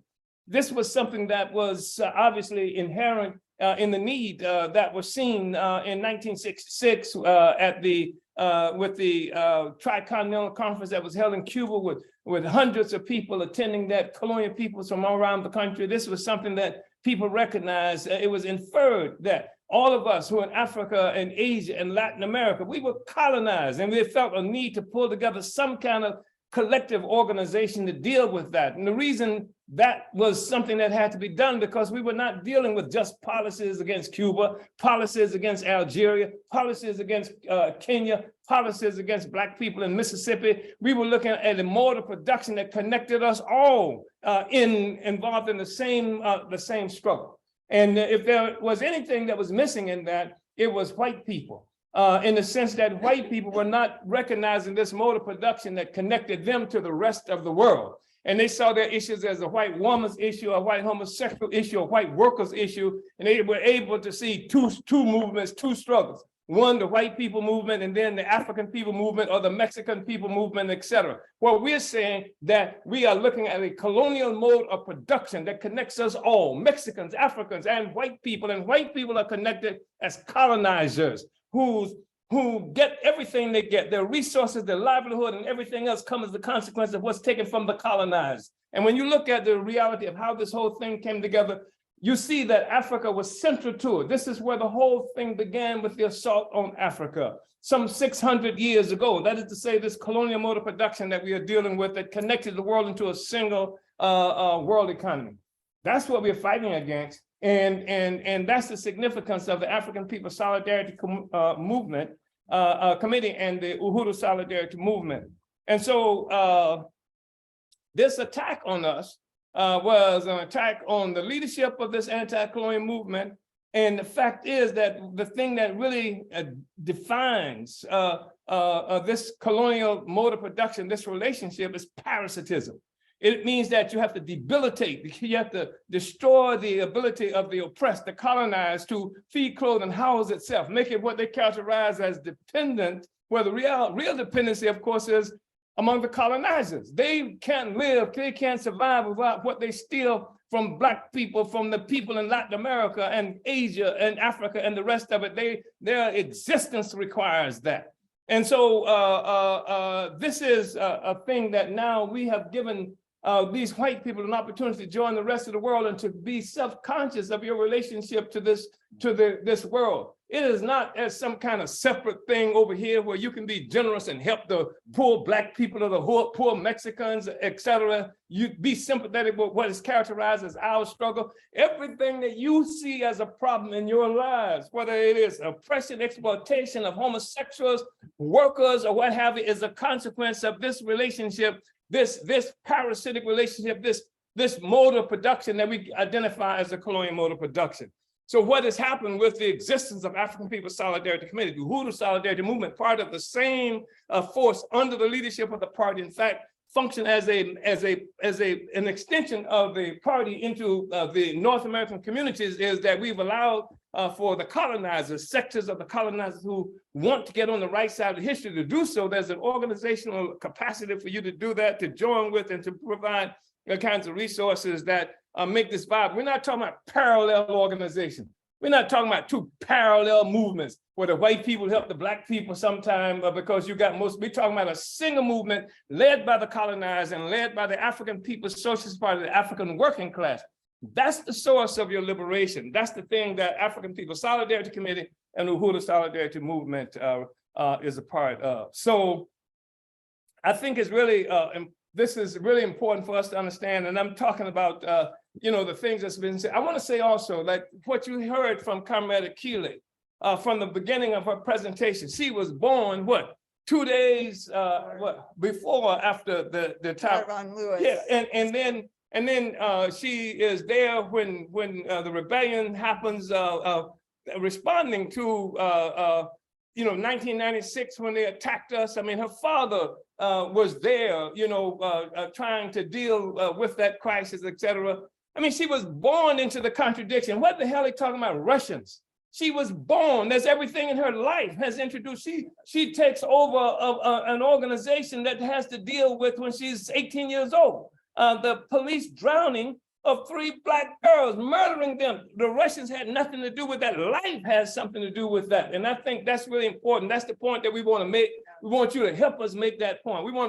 That's why we say put the state on trial. Yes. We will show what they have done historically to Black people and how this person who's a member of our movement, started not as some flaming revolutionary, but as somebody who was born in the middle of struggle of Black people because of murder, because of police murder. So I think that's really important for us to say and to recognize. And everything she's talked about in terms of her development is related to that. Then July 29th really punctuates that for her, because she gets raided by the same forces that were killing Tyrone Lewis, that were in the Black community when she was born, that was attacking the center. So that's been unrelenting. For all of her life, that's what she's been confronted with. And the only reason you don't know it is because what has happened is that the bourgeoisie, the colonial powers have put in place these Negroes, these puppets who represent their interests and won't tell the truth. And of course, the so-called people like to refer to as corporate media. It's corporate media in the same way that it is the media of the state, the colonial state. And that's the story that they tell. And so you won't hear about Akile and I unless the crisis is so deepened that they have no alternatives but to say something about her, because we have been so effective. You have been so effective in putting the word out otherwise. Sure. So also, I just want to say that we want to destroy this whole notion. We do have separate experiences as Mexicans, as Africans, and as people who live in this country, but it's part of the same mode of production. It's the same economic and political forces that give separate experiences to us, and that we have a situation, the dialectic is that it is the colonizer who lives at the expense of the colonized, and that's what we're helping to remind the colonizer of. So African internationalism raises the whites, the colonizers, to a conscious relationship with the colonized, a conscious relationship, politically, economic. You can join in this relationship with the colonized. That's what African internationalism does. It destroys this whole nonsensical, non-scientific assumption of racial politics and racial existence and races themselves. And it gets to the essence of the question, which is colonialism parasitism, a sector of the human population, a tiny sector, a minute sector of the human population living off the sweat, the blood, the resources, the dignity, the humanity of the vast majority of the people who live under colonial domination. So this is what we're talking about. And Jesse's is talking, and his call is one for white people to connect with the real relationship. This is the work that the Solidarity Movement, African People's Solidarity Committee does. And this is the definition of our movement and the concept, destroying this whole concept of a separate struggle. It's your struggle. It's your struggle. What happened here is your struggle. When Malcolm X was murdered, I didn't see the demonstration from white people because it's supposed to be a black person, a black militant, a black nationalist, and what have you. And the same thing is true, generally speaking, when they kill the movement here, when they attack the movement here, they attack the genuine leading movement to destroy this social system that's based on parasitism. And if you don't like parasitism, then you love this movement. If you don't like parasitism, then this is the side that you should be on. And don't choose to be a parasite. I mean, don't make that choice, a conscious choice. I'm going to be a parasite. I've heard people do that. You don't have to do that. So the truth of the matter is that the host cannot live if the parasite continues to suck the blood and suck the resources of it. Certainly can't live a comfortable and reasonable life. And so join with the host, overturn this whole system. You ain't doing me no favor. You're doing yourself a favor, because the true contradiction in the world revolves around the relationship between oppressed and oppressor nations. And so you have this opportunity to join with the oppressed nation to overturn this relationship that's responsible for the oppression, exploitation of everybody, and the destruction of the environment of planet Earth. Uhuru. Uhuru. Uhuru, Chairman. Uhuru. Hands off Uhuru. Hands off Africa. Fist up. Fight back. Fist up. Fight back. Right on. Uhuru, Chairman. Yeah, like you said, this is for all of us. You ain't doing me a favor, you doing yourself a favor. And it couldn't have been said any better. And I just really want to salute that. Tired of carrying you. Yes. Tired of carrying you. We pick the cotton, raise your babies, do all this stuff, and now we got to drag your ass to freedom. We're tired of doing it. You better get out and push with the rest of us. You understand? We're tired of carrying you. That's real. Uhuru, Chairman.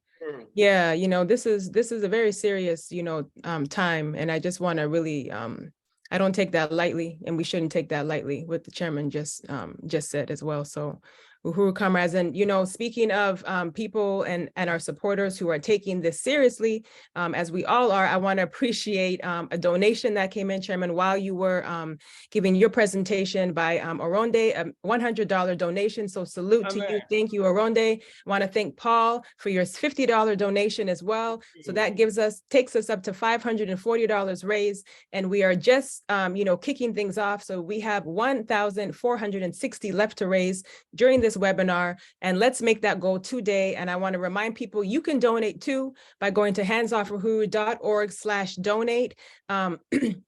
And we want to remind everybody that as we've said, there are many ways that you can support this campaign. But I'm going to kick it over to Comrade Alikia, because I know you have some things to say about why we should donate, and then I'll get to talking. Uhuru. So yes, again, we can't say it enough. We can't thank you enough for those who have been donating since we began until now. That's handsoffuhuru.org/donate. Next slide. Uhuru. And I just want to take a moment here to just appreciate all of those who have supported and helped to fund this defense campaign. Before we get off into our appeal, again, remember handsoffuhuru.org/donate. And I want to give a big salute to many people who have donated since last time.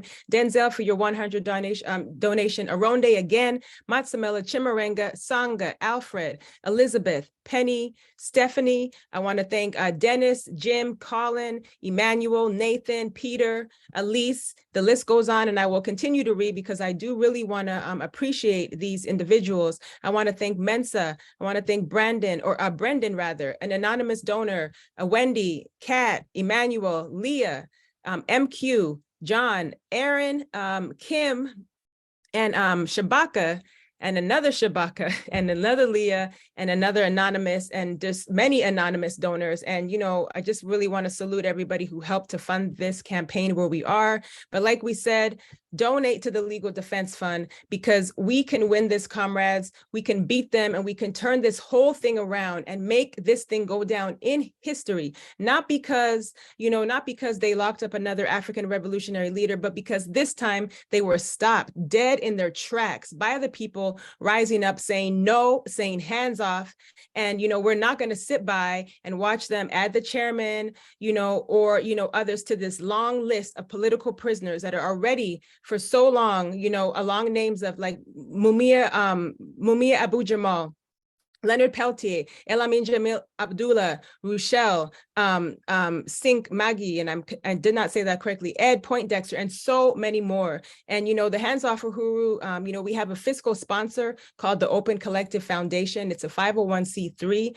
So we want you to know that your donations are 100% tax deductible. And again, right now, I have to say, if you have 100 and or 1,000, or if you have, if you have $126,000 or even $50,000 or any amount that you want to, you know, donate anonymously or by check or some other way, you can do that right now. You can email us if you want to at info@handsoffuhuru.org, or, you know, and we can work it out and make that happen. Again, that email is info@handsoffuhuru.org. But again, go to the Hands Off Uhuru donation website. But I'm going to repeat that one more time. If you have that money, go ahead and make your contribution right now, because because we've seen it happen, and we want to just, you know, raise that up. So Uhuru, everybody. Next slide. Uhuru, we want to acknowledge our top 10 donors. Number one is actually, well, not in order, but one of them is anonymous. We have Comrade Janice K, Ruby G, Redbeard, Marcus H, Leah F, Allison H, Comrade Jabez, and Charles and Inez B. I don't know. Uhuru.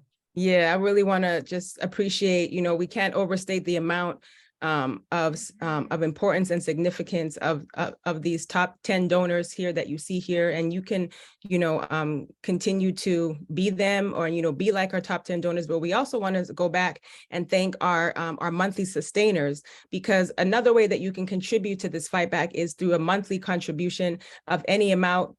It could be as low or as high as you need. And we really want to appreciate our top 10, not our top 10, but our monthly sustainers. I want to appreciate Wendy S, Jim B, Collin, Emmanuel, Nathan, Peter, Elise, Mensa, Brendan, another Wendy, Kat, Leah, Matsamila, MQ, Aaron. We want to thank Bree, Halima, Johan, John, Kim, Mwezi, Grady, Rodney, and Anonymous. And part of why I became a monthly sustainer is because I ain't trying to have every time people think that I ain't donating. So look, here's my little piece right there. And, you know, I want to contribute to this fight back at an amount that I can. You know, we said this before, but a monthly sustainer of $87 a month can, you know, bring in $1,000 towards this campaign within 1 year. So, but for today, we have a goal of raising $2,000. And like we've said, we are getting closer and closer to our goal, because I already want to appreciate another donation that just came in, Comrade Alikia. This one came from Yejide. This was a $100 donation, and this has taken us up to $640 raised during today's pledge. So I want to thank you, Yejide, for your $100 donation. Uhuru. Uhuru. All right. So I'm going to just give you some more ways that you can donate, and know that you are funding a campaign to defend the rights of all people who stand on the side of liberation for the oppressed. So again, with the indictment of Chairman Omali Yeshitela, the U.S. government is attempting to send a really strong message of fear and intimidation to all freedom-loving people, who are taking a stand in solidarity with the oppressed. Funding the Hands Off Uhuru campaign sends a message right back to them, again, that we will not be silenced, and we will not and we will not be moved, and we will fight back. So again, go to handsoffuhuru.org/donate and understand that the Hands Off Uhuru, Hands Off Africa campaign is a stand against all political repression and violence. And when you fund this campaign, you are contributing directly to a victory for Africa and African people and all oppressed peoples that will forever change the world. So go to handsoffuhuru.org/donate. And I want to thank Jesse for your $20 donation. Thank you so much, Comrade Uhuru. And I see a pledge that has been put in the chat.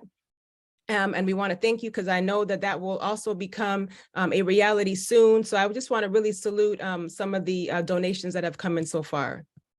Uhuru. All right, and while my co-MC is coming back on, I want to also take a moment to thank another donation that has just come on. This is Elijah. I want to thank you for your $20 donation. We are at $660. We have 1,340 left to raise for today's webinar. I know we can do this, comrades. This is just a small piece of that 277,500, and we're going to tell you a little bit more ways that we can help to build out what this fundraising is going to look like. So next slide. Uhuru, thank you so much. So we want to, let everybody know, and we've said this before, but it's important for us to bring it back because we have seen so much creativity out there in the world for people, the people and supporters who are supporting this campaign through their own creativity. We have seen bake sales. We have seen people out doing outreach tables, house parties. Well, I haven't seen a house party yet, but if there is, let me know, and events, and, asking friends and family to, to pledge to make a donation. So we're asking you right now to make a pledge to fundraise this dynamic campaign. Like we say, bring your passion, bring your creativity, say, I will pledge to help, donate $500, me, and I'm going to pull 10 other people in, and we're going to pull this together. This is how we can use our creativity. This is how we use the power of the people to build this fight back. Uhuru. And we're actually going to talk about another event that's taking place tomorrow where you can see what this creativity and fundraising can look like. So next slide, please, Uhuru, comrade.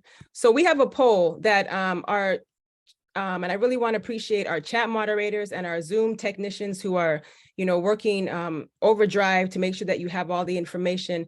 But what you're going to see here that will pop up soon in this Zoom is we want to do a poll. Like I said, we want to encourage everybody to make a pledge to donate. So you're going to see some questions pop up on your poll. And to say yes, that you pledge to raise funds for the legal defense. If that is what you pledge to do, check that box. And if you pledge to poster or to flyer in the community, also let us know. We want to give everybody a little bit of time to, put your votes in and to, fill out this poll. And Carmine Aliki, I don't know if you've seen some of the new posters on the Hands Off website on the outreach tab, but they're dope. And, we can, let the people know where they can go to find those posters. This is how you can poster and flyer in the community. So we're going to give just about 30 more seconds and let this whole poll thing take place. But Carmine Alikia, where can they go to donate for today's webinar? Uhuru. Uhuru, yes. I just wanted to say something first. Comrade Jesse Neville is actually, his $20 contribution is actually going to be a monthly sustainer level. Hey, so thank you. Uhuru. Right on, comrade. Yes. Other people who want to donate can go to handsoffuhuru.org/donate.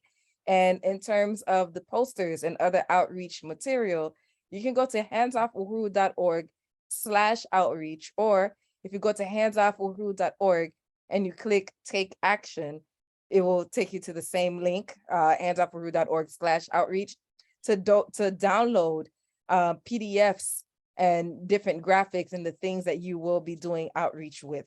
So again, handsoffuhuru.org. We also have another anonymous donation of $50. Thank you to that person who is participating with us. Right on. Thank you, comrade. That made a $50 contribution. Uhuru. Uhuru, thank you, Anonymous, for your $50 donation. That takes us to $710 totally raised today. And I want to just say that there was the poll is back up again, because apparently you could only select one. And if that's still the problem, select one and just let us know in the chat that you want to do both, but you could only choose one. But again, if you want to raise funds for the legal defense, let us know. And if you are pledging to poster and flyer in the community, be like the comrades who just yesterday were out there putting flyers on every person's door in the neighborhood, telling them, hands off, hands off the movement and stop the FBI attacks on the Black liberation struggle. So I want to thank everybody. We're going to just let that go a little bit more, and then our Zoom technician will pull the Zoom poll down when we're done. But again, I also want to thank, I think I see I see some more pledges that are coming in. So I want to thank people who are also pledging right now in this meeting, saying that they pledge to donate a certain amount. And I do also want to just say, Comrade Alikia, just the importance of today's, meeting, because shortly after this appeal, we have a training that is coming up, and we're going to learn more about what to do when the FBI comes knocking at your door. They didn't come knocking on July 29th, and, they may not come knocking in the future, and they may come in many, different various forms and fashions. So we have to be able to prepare ourselves and to weaponize ourselves. So I want to just appreciate what is coming up after we raise these resources, and we will continue to call on the people to donate. And I see some more donations coming in. Comrade Alikia, I want to appreciate Shabaka for your $20 donation, and that takes us to $730. And I'm going to go ahead and donate $70 to bring that right up to $800. So I just said that. So that was a pledge, because I can't do that at this moment, but when I'm off camera, you will see that in there, comrades. So yes, really want to just thank everybody for making this happen. We are actually at $820 raised with just 1,180 left to go. Chair Jesse says he pledges to raise $500, and he calls on others to do the same. Uhuru, right on, comrade. So be like Jesse, and I know that we can bring our creativity and make this happen. So that is a pledge, and we know that we will hear about how they did this at our next meeting. And I see it right there, right on, comrade Jesse. Thank you so much. Uhuru, comrade. One more. I know we have to move. For your pledge of $50 as well. I think if we're calling in donations and pledges, we can give the extra 30 seconds to acknowledge that. Uhuru. Yes, definitely, comrade. So again, we're gonna move on, but we just want to again remind everybody to fund the legal defense. We also want to thank a few other donors that we will continue to thank later. And the next slide is going to show you, with your support, how much we've raised prior to today's meeting, because we're already raising some right now, but we've raised $152,494 towards our overall goal, for this period. And again, how much left to raise is $125,006 in order for us to do this. So again, I'm going to close by just saying again that right now you are funding the fight for victory in case, in a case that we understand can and will go down in history, this landmark precedent upholding of the First Amendment rights, right, of freedom of speech and political assembly for African people. You're funding a campaign to defund the hard-fought right for African people to participate in the electoral process and to run for candidates for office, to vote in their own interests. All of this work is happening under the leadership of the African People's Socialist Party, who wants to see Africa and African people free. So donate to the handsoffuhuru.org/donate today. So thank you so much, comrades. Uhuru, and we're going to continue to just appreciate our donors as we move on. But and I want to thank everybody. So just at the end of our appeal, we have raised a total of $840 with just 1,160 left to go. And we are very excited for our next presentation. And I'm going to turn it over to my co-MC to introduce our next speaker, Uhuru.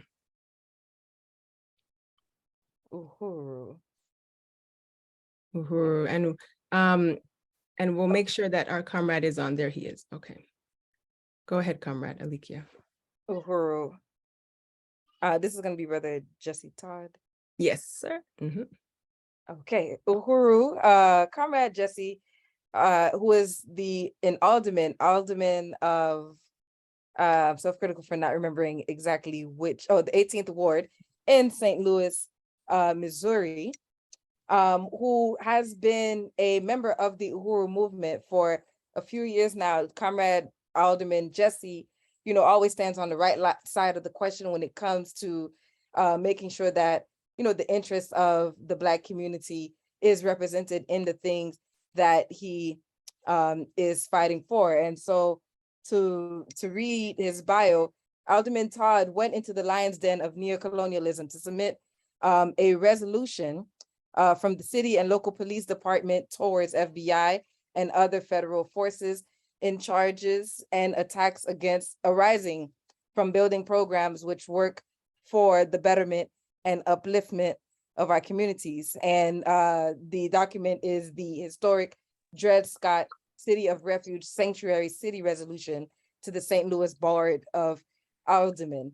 This resolution would create an atmosphere of cooperation and support for all African people and others working for the betterment of the community without the threat of harm and attacks, such as the attack on Chairman Omali and Deputy Chair Omali Yeshitela at 5 a.m. on July 29th on Redwood Ave in St. Louis.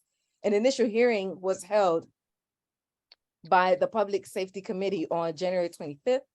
At the time, they stalled the vote, but called for a second hearing that would include representatives from the police department and the FBI. That hearing will be on Wednesday, February 8th at 1 p.m. Central. Alderman Todd, we welcome you and salute you, and please tell us about the significance of this Sanctuary City resolution. First of all, Uhuru, comrade, thank you so much for inviting me. This resolution, I will read the resolution. And this is called the Dred Scott City of Resolution for the City of St. Louis. Whereas Dred and Harry Scott sought and were denied refuge from enslavement in the city of St. Louis in 1846 and were told they had no rights any white man had to respect. Whereas the city of St. Louis and its police department worked together with the FBI to conduct unjust, violent military-style raids on homes, offices of the African People's Socialist Party and the Uhuru movement on July the 29th. Whereas the military occupation was one of the most impoverished neighborhoods of St. Louis, threatening the Uhuru movement programs, fighting gentrification and building economic and political power in the Black working class community. Whereas the African People's Socialist Party was targeted because of its work relentlessly fought for the liberation of African people for the last 50 years. Whereas African people have a right to petition the United Nations and to investigate the Genocide Convention as it applies to the condition of African people in the United States and the original sin of slavery and colonialism in this country. Whereas African people have a right to freedom of speech, association, assembly, including public statements of dissent regarding the official position of the United States on the Russian-Ukraine war. Whereas the city of St. Louis has consciously attacked and destroyed the African communities over the years in order to promote business and prosperity for others. Whereas the city of St. Louis destroyed the thriving neighborhood of Mill Creek Valley, carried out Let It Rot programs that are called Team 4 in St. Louis that kept resources from going to the Black neighborhoods and worked with federal agents to dump toxic chemicals from the rooftops of public housing projects. Whereas the brutal conditions faced by African peoples in the United States continue today, where 1 in 3 African men born in the year 2000 will be imprisoned in his lifetime. Whereas in the United States, which has amongst the highest rates of maternal mortality in any industrialized country, African working class during childbirth African women have a rate of 3 times higher than that of white women in the same states, up to 7 times in many states. Whereas the average white family has 8 times the wealth of the average African family. Whereas over the years, St. Louis has been known for resistance and struggle for the interest and uplifting of the Black community. Whereas millions of African people in the 1960s struggled for basic human rights and economic and political power over their lives, faced the effect of the COINTEL program of the FBI, which carried out assassinations, political imprisonment, slander, and harm.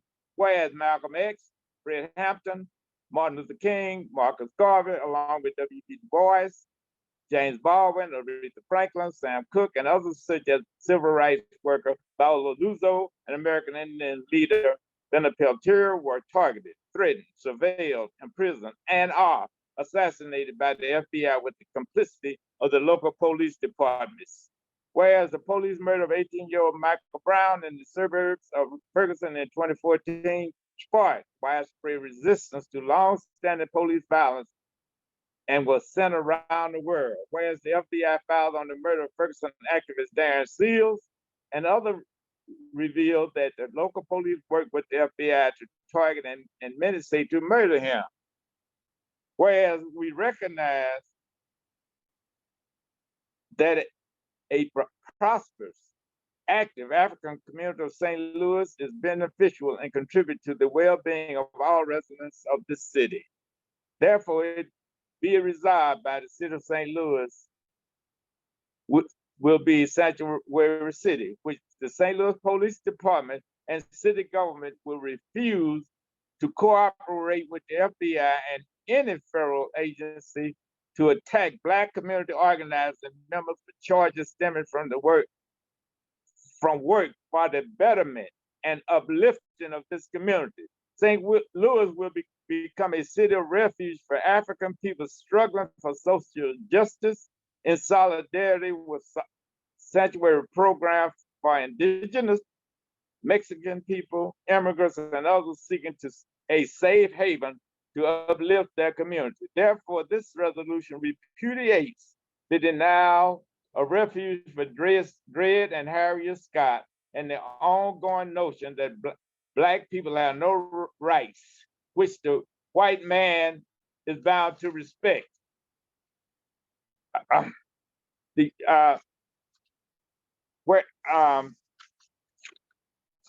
Therefore, we will work to stop the blood soaking of our people in the city of St. Louis. Thank you, and Uhuru, comrade. And that is the resolution. But and we also want to make it very clear that no one is supposed to be above the law. That the Constitution has made is written, and I would give some examples, but they have not made the people who are attacking us has since the day they attacked Africa more than 600 years ago and brought us and locked us up in the jail until those ships came and shipped us all over the world.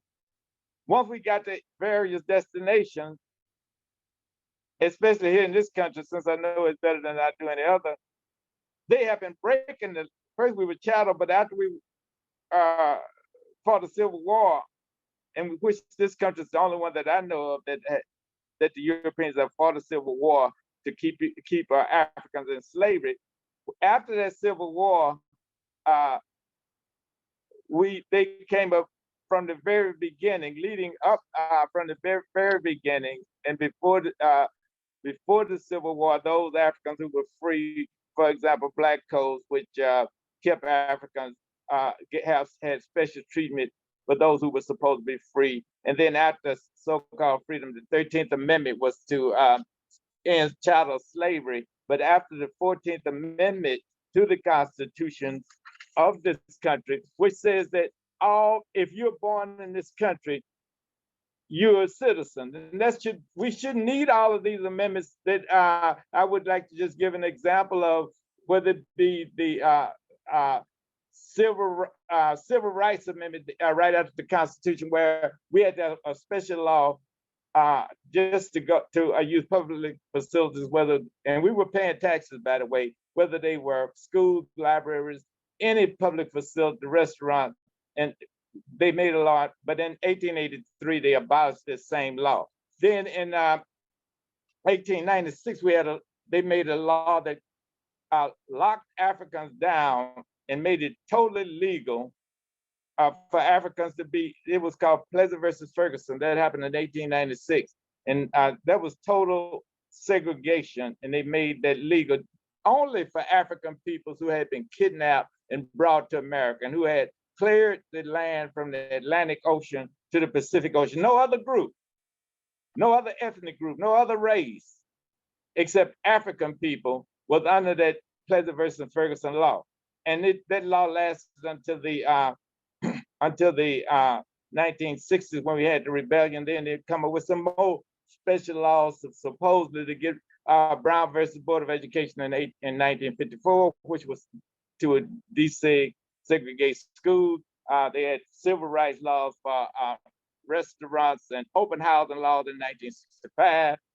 All of those laws that they rescinded were also rescinded only for African people. And then, but the articles in the Constitution says that all county, state, and federally elected officials and law enforcement officers took an oath to support the Constitution. Instead of them supporting the Constitution, they attack us, African people. 1 minute. Okay, and quickly, so the Constitution gives a right to assemble, free speech, the right to assemble, and the 13th Amendment gives a right to, does not allow made a citizen, and it doesn't allow any citizen to be held without a choice, but they held even our supporters for 6 hours without a choice. They violated that amendment. So in summary, we have been treated differently. Our rights have been violated, and instead of them locking up, instead of them saying the unindicted for conspirators, the government itself should be indicting the people who are violating our rights. Uhuru, comrades. Uhuru. That was Alderman Jesse Todd of the 18th Ward in St. Louis, Missouri. I just really want to appreciate you, Carmine. We were able to link the resolution in the chat for those that want to read what Alderman Jesse Todd, had to say very quickly during that period. But I just want to appreciate you, and again, invite everybody to join us on February 8th. You can watch online or get in line to also speak a part of this, to be a part of this resolution, this historic resolution led by fierce alderperson Jesse Todd. So I just really want to salute you, and I hope you can stay on also for questions and answers too. So Carmine, Alikia, I think we should take a moment before we move on, just briefly, to just even appreciate a few of our donors since our last call. What do you think? Uhuru, I unite with that.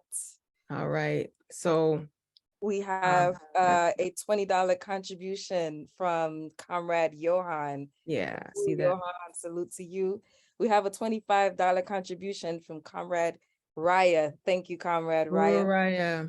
We have a total of a $200 contribution from Chairman Omali and Deputy Chair Ona Zane Yeshitela. Uhuru. Chairman and DC Ona. Right on, Uhuru, comrades. And so that takes us to $1,065 of our overall goal. We have $935 left to raise. And I just really want to salute everybody for being here in this webinar to help make this happen. And thank you to our recent donors and returning donors as well. So comrades, we are at the point where we get a chance to meet another one of our speakers. I want to introduce Collin Poirot. Collin Poirot is a member of the New York Community Action Project. They represent the National Lawyers Guild and attended the really powerful press conference that took place on August 5th in Brooklyn, New York, which was sponsored by the D12 organization in support of Chairman Omali Yeshitela and the African People's Socialist Party. Collin has taken the stance of joining the Hands Off Uhuru, Hands Off Africa Defense, the Legal Support Defense Committee. And, you know, Comrade, we are just so excited to have them with us today and to do a workshop on what to do if the FBI comes knocking. So I want to appreciate you, Collin, Attorney Collin, for joining us here today. Uhuru. Awesome. Thank you, everyone. Hello again, Uhuru, comradely greetings, and thank you for having me. Can you hear me? Can I get a thumbs up? Yes, we can hear you. Yes. Great. So again, my name is Collin Poirot. I'm an attorney with the National Lawyers Guild, or the NLG, which you've probably heard about. I've been involved with different anti-imperialist movements and people's struggles for the better part of a decade, and it's really an enormous honor to be here with you all today with these courageous and lifelong freedom fighters in the fight against FBI repression and intimidation. I'm here as a member of the National Lawyers Guild, which again, it's a nationwide organization that was founded to provide legal support to radical movements with radical attorneys. And, you know, and historically we've supported labor struggles, anti-imperialist resistance, civil rights movements, lots of different progressive organizing. But today I've been asked to give just a quick rundown on the best practices and kind of what you can expect and what you should do if you get approached by the FBI for questioning, if the FBI is trying to talk to you, whether they're knocking on your door at home, approaching you in the street, in your car, in your community space, wherever they may approach you. These are going to be some tips that will help keep you and your people safe. And I'm going to go a little bit quickly, but there should be a Q&A at the end of this meeting, and my email is also on this slide in case you want to email me any specific questions. So the next slide, just to get started, the first thing you may be thinking is, why would the FBI approach me? You may think I haven't done anything illegal, so why is the FBI trying to talk to me? Does it mean I'm being arrested or investigated? And the answer is not necessarily. So there are many, many reasons, both real and fraudulent, for why the FBI may approach you and may try to talk to you. So let's start off talking about some of the real reasons why the FBI tries to talk to people.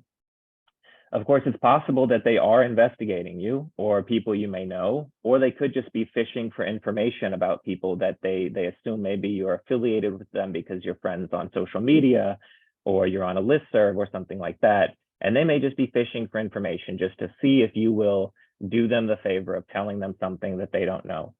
But it's also possible that they're simply harassing you for your organizing activities or associations and trying to scare you and stop you from continuing on with that important work.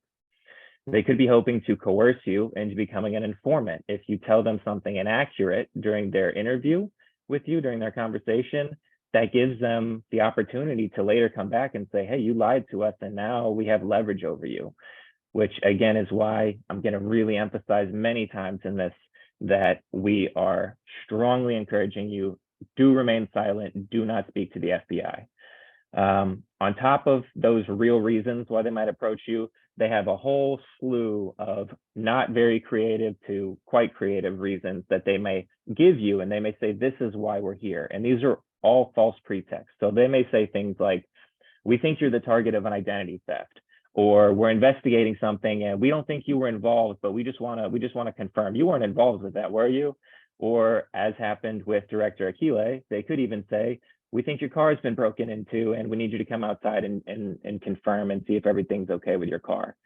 You should assume the FBI is lying to you. When they approach you, you should assume always that they are not going to tell you the real reason why they want to speak to you. And because of that, the bottom line here is you really cannot know the FBI's true purpose during that initial interaction. They are not required by law to tell you their real reasons, which is why the safest thing to do is to just not engage with them at all at that initial stage. Instead, you really need to stick to some best practices. So the next slide covers the first of those best practices, which is stay silent. This really is the most powerful thing you can do. It's the number one most important thing. You have the right to remain silent, with the very narrow exception that if you're stopped in a car You can be, if you're driving, you can be forced to provide proof that you are driving with a valid driver's license. And in some states, you are required to confirm your name if they ask you, but that's it. You are not required to say a single word beyond that. This is the most important thing I'm going to say in this whole training. And it's also sometimes the most difficult thing to do in the moment, because these agents are trained investigators. They spend hours and hours and hours specifically learning how to use persuasion, trickery, and deceit to make a person feel scared or guilty or impolite for refusing to cooperate with the FBI. And you have to put those feelings aside in the moment and remember what I said earlier. The FBI is not going to tell you their real reasons, and they are not your friend. They are not there to help you. They are there hoping you will tell them something they can then use to harm you and your community. On top of that, as I mentioned, you're not going to know their real reasons for wanting to speak with you, so you're simply not going to be in a position to gain anything strategic or useful from an initial conversation with them when they first approach you. A really important thing to remember here is that making a false statement to the FBI is considered a federal crime, and they can use that to arrest you. So this is really important because they use it in really deceitful and cunning and conniving ways. What they'll do is they'll research you ahead of time. They'll find out a bunch of information about you. Then they'll approach you and say, we just want to have a really simple conversation. We're going to ask you just some really casual questions. Were you at this organization's event? Do you know these people? Are you part of this group? They already know the answer to these questions based on their research, because they will thoroughly research your social media, et cetera. And they're hoping you'll say something like, oh, no, I don't really know that person. And then they can use that as a reason to arrest you, which gives them more leverage over you. Again, bottom line, do not answer their questions, because you're really opening yourself up to a trap. So let's say that you do end up answering a few of their questions before you realize, wait a minute, I'm getting a weird vibe. I'm no longer comfortable. I don't want to talk to you anymore until I call my attorney. They are required to respect that. Even if you've already started talking to them, you can end that conversation at any point in time and say, from now on, I don't want to speak to you unless I have an attorney with me. So the bottom line is the best thing you can do is to stay silent and get the agent's contact information. There is nothing to be gained. Truly, there is nothing to be gained by speaking to an FBI agent without an attorney present. Anything you want to say or your organization decides is useful to say to the FBI, which that's almost nothing. You can say that later with your attorney present, after you've talked to your attorney and your comrades and figured out the risks involved. And if you decide you do want to talk to them, again, don't do it at that initial interaction. That's the bottom line. The only exception is if the FBI is in your home and there is a medical emergency with someone in the house that you need them to know about because life or death is at stake. That's really the only exception where you would want to proactively say something while the FBI is there. But that's usually not the case. So again, that's a rare exception. So what should you say? These are just some sample things you can say. I would recommend repeating them because, again, it's really hard in the moment when you're really nervous and stressed and the FBI are shouting and they've got weapons and badges, everything else. Just repeat, I'm not speaking with you. Or if you're more comfortable, you can say, I have nothing to say to you. My lawyer will contact you. Or even, I'm going to talk to my lawyer first, and then I'll let you guys know how I feel. If you're more comfortable with that, that's perfectly fine. Either way, that should end the conversation.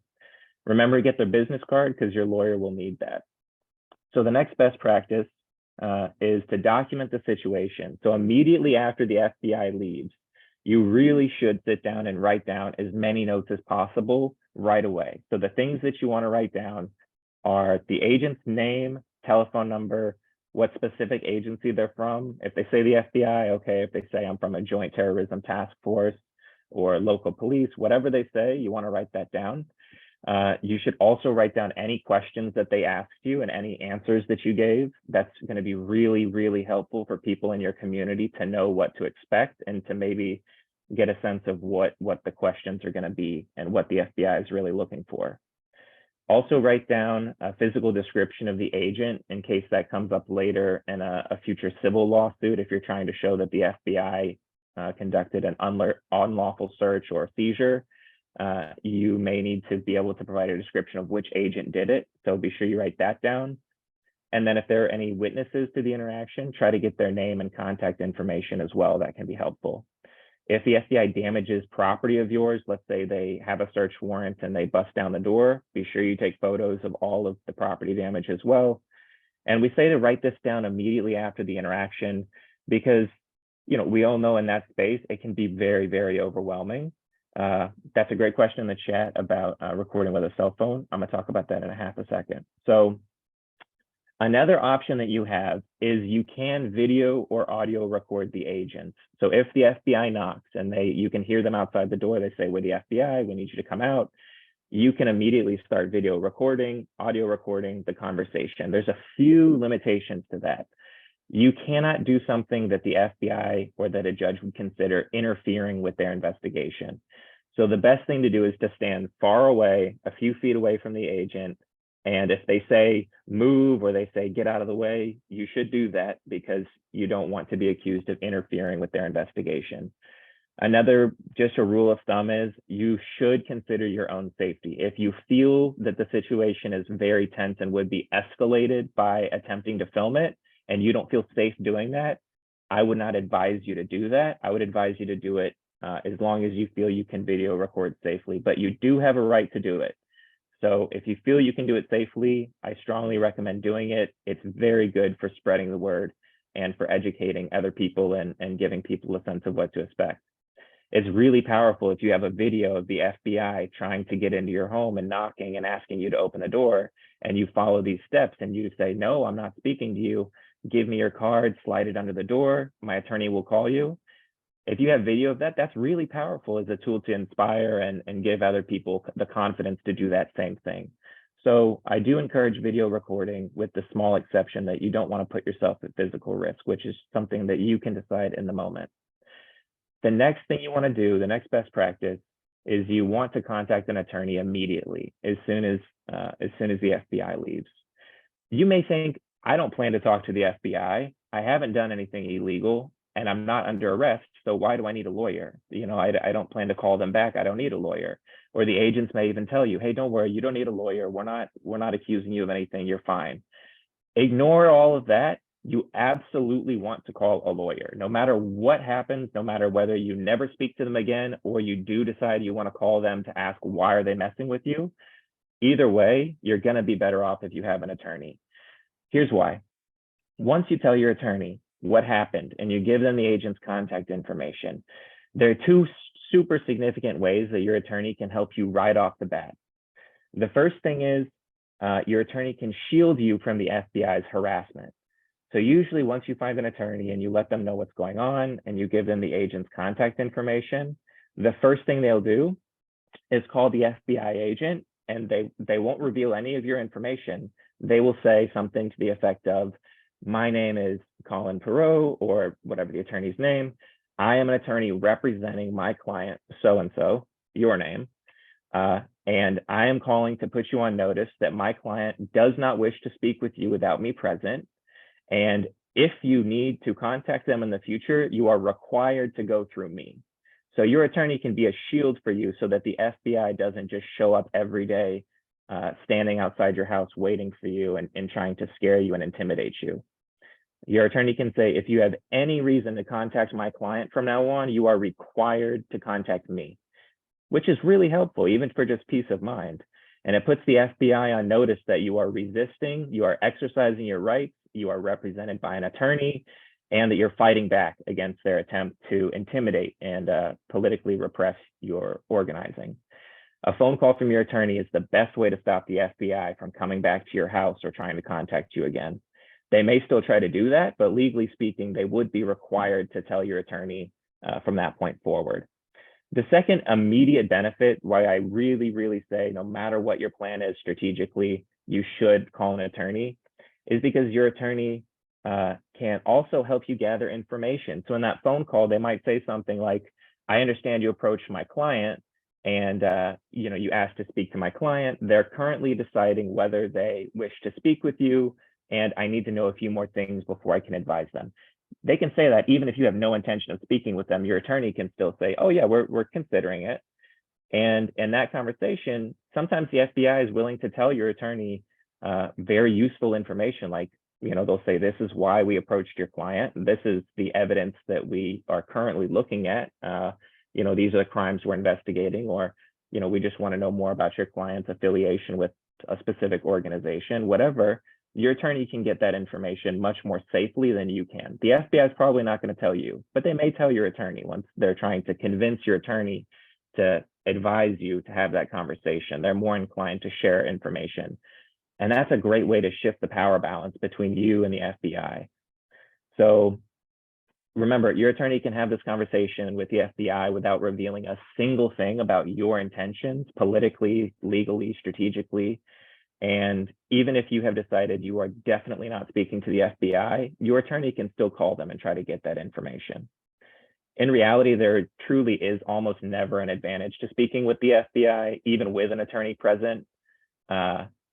Because the FBI can make you all sorts of promises and guarantees. They can say, oh, if your client gives us X information, we can guarantee that, we're not going to harass their family, or we'll give them XYZ legal benefit. There's no law requiring them to follow through with that. They can promise you the world and then give you nothing. That's how imbalanced this power relationship is. And yeah, the FBI would absolutely lie, but they're not. To an attorney, they should not be lying to your attorney. With an attorney, it's different. They would just be reluctant to provide information if they didn't want to provide information.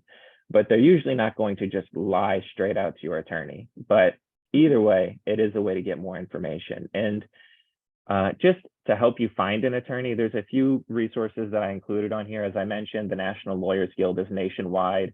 We have chapters all over the country. So you can go to the website that I put on the slide, and you can see what is the nearest chapter. I know there's a chapter specifically for St. Louis.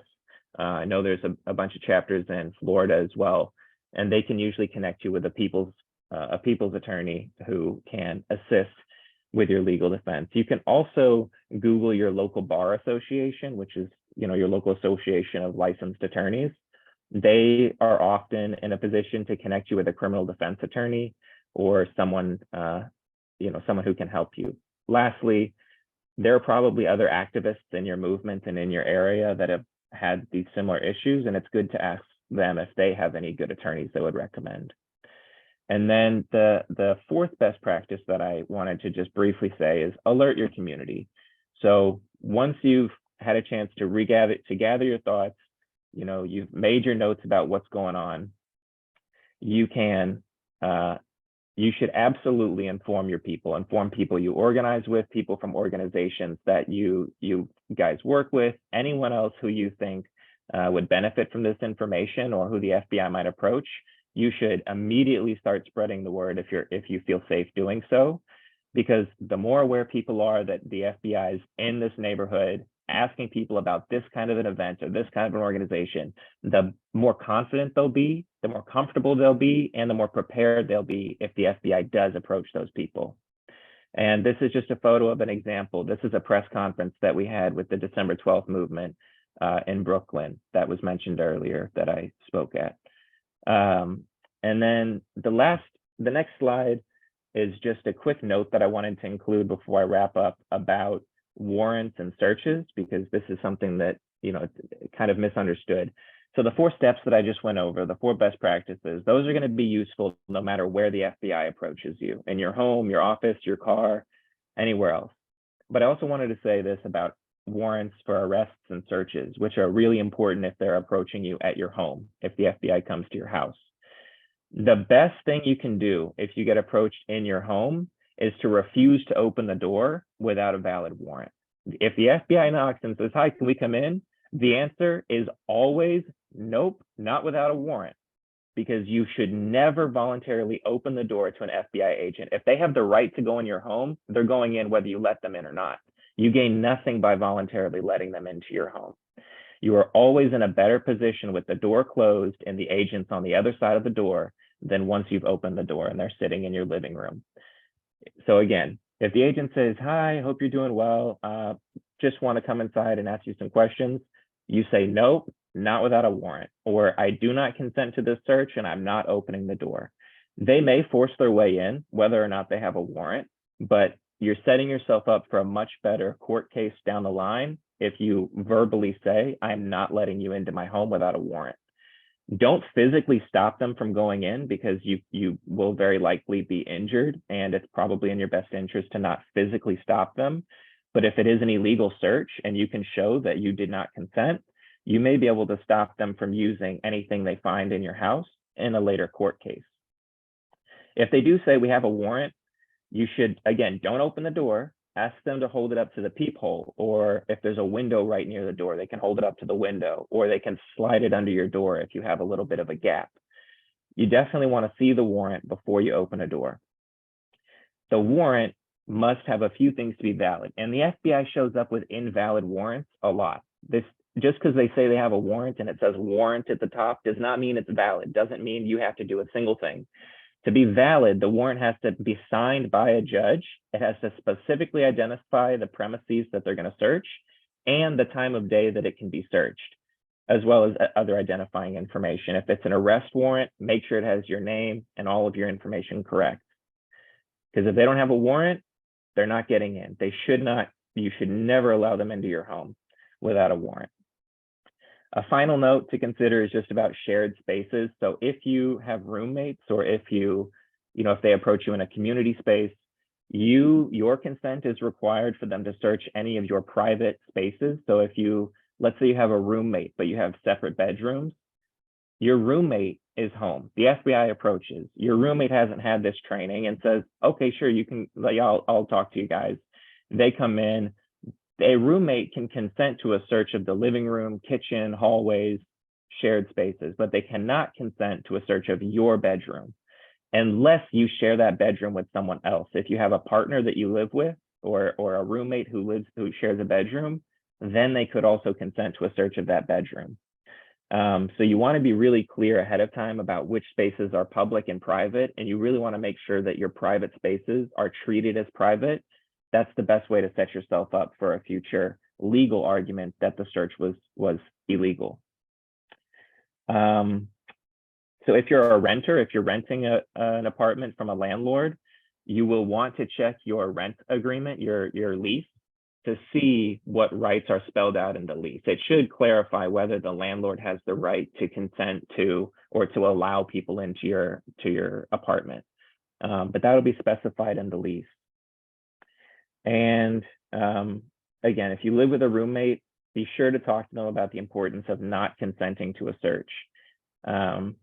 And say, you definitely don't consent to them searching my room, but also don't consent to them searching the living room or the kitchen, because that could hurt you, even if your roommate considers themselves to be non-political.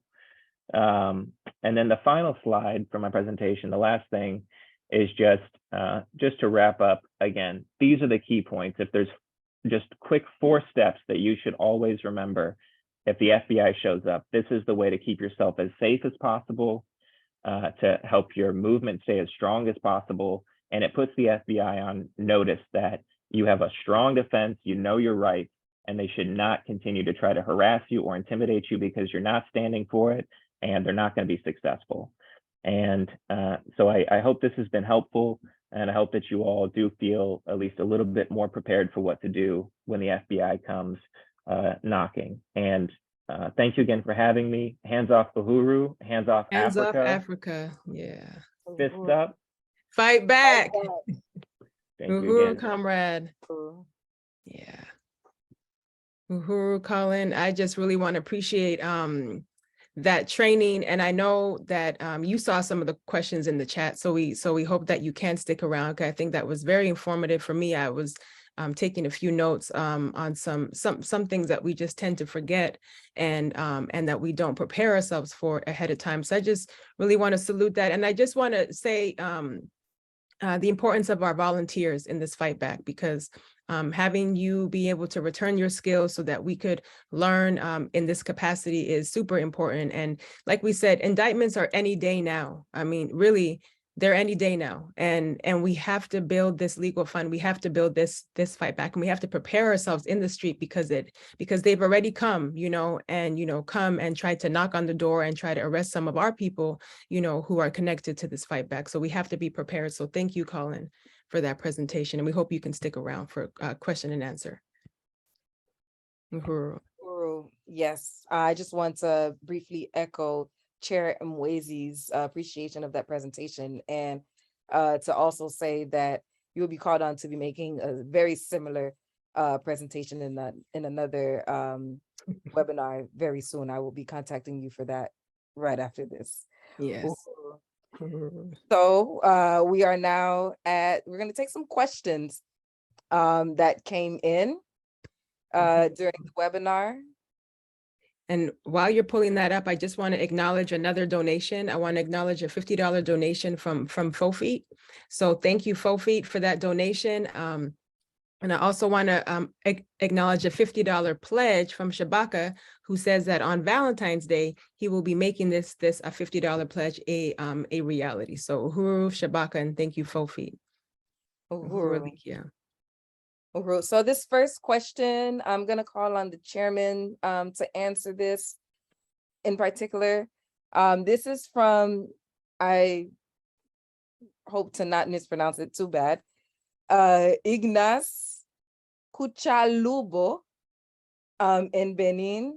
And his question says, Uhuru comrades, how do you organize with other national or international organizations that are in the same struggle as you? And also, is there such a collaboration between yourself and other organizations? Uhuru, I want to thank you very much for that question coming from the comrade brother in Benin, which is in West Africa, is one of the places where we do work as the African People's Socialist Party. And even saying that helps to initiate an answer to the question, because what we do is we are connected with forces all around the world. We have done work with struggles. Someone should get an opportunity. You should go to the my debate, my participation in Oxford. You can Google that, Omali Yeshitela at Oxford University. And I open up my presentation in this debate, expressing solidarity with the people of Venezuela, who at the time was under attack by the United States government and still continues to be under attack. We've had relationships with this Palestinian revolution, with the Irish Republican Socialist Party, with the Puerto Rican Socialist Party. So we've always been connected in that fashion. And we are right now, as we have this discussion, also talking about how to initiate a renewed, reinvigorated anti-repression coalition that would involve as many forces as we can identify. So that's part of what we do. And then also, I think it's important that the work that Jesse Todd is talking about, taking this resolution before the local government in St. Louis, and that Comrade Charles Barron will be doing in New York.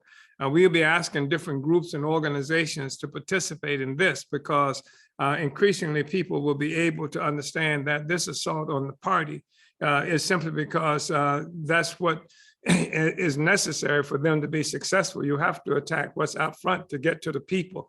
And that's why they killed Malcolm and King and all these other people like that. Who was leading is what became necessary. So we work very seriously and conscientiously. We do this not in some kind of way that we expecting payback or something to that effect, because we do recognize that colonialism is a mode of production.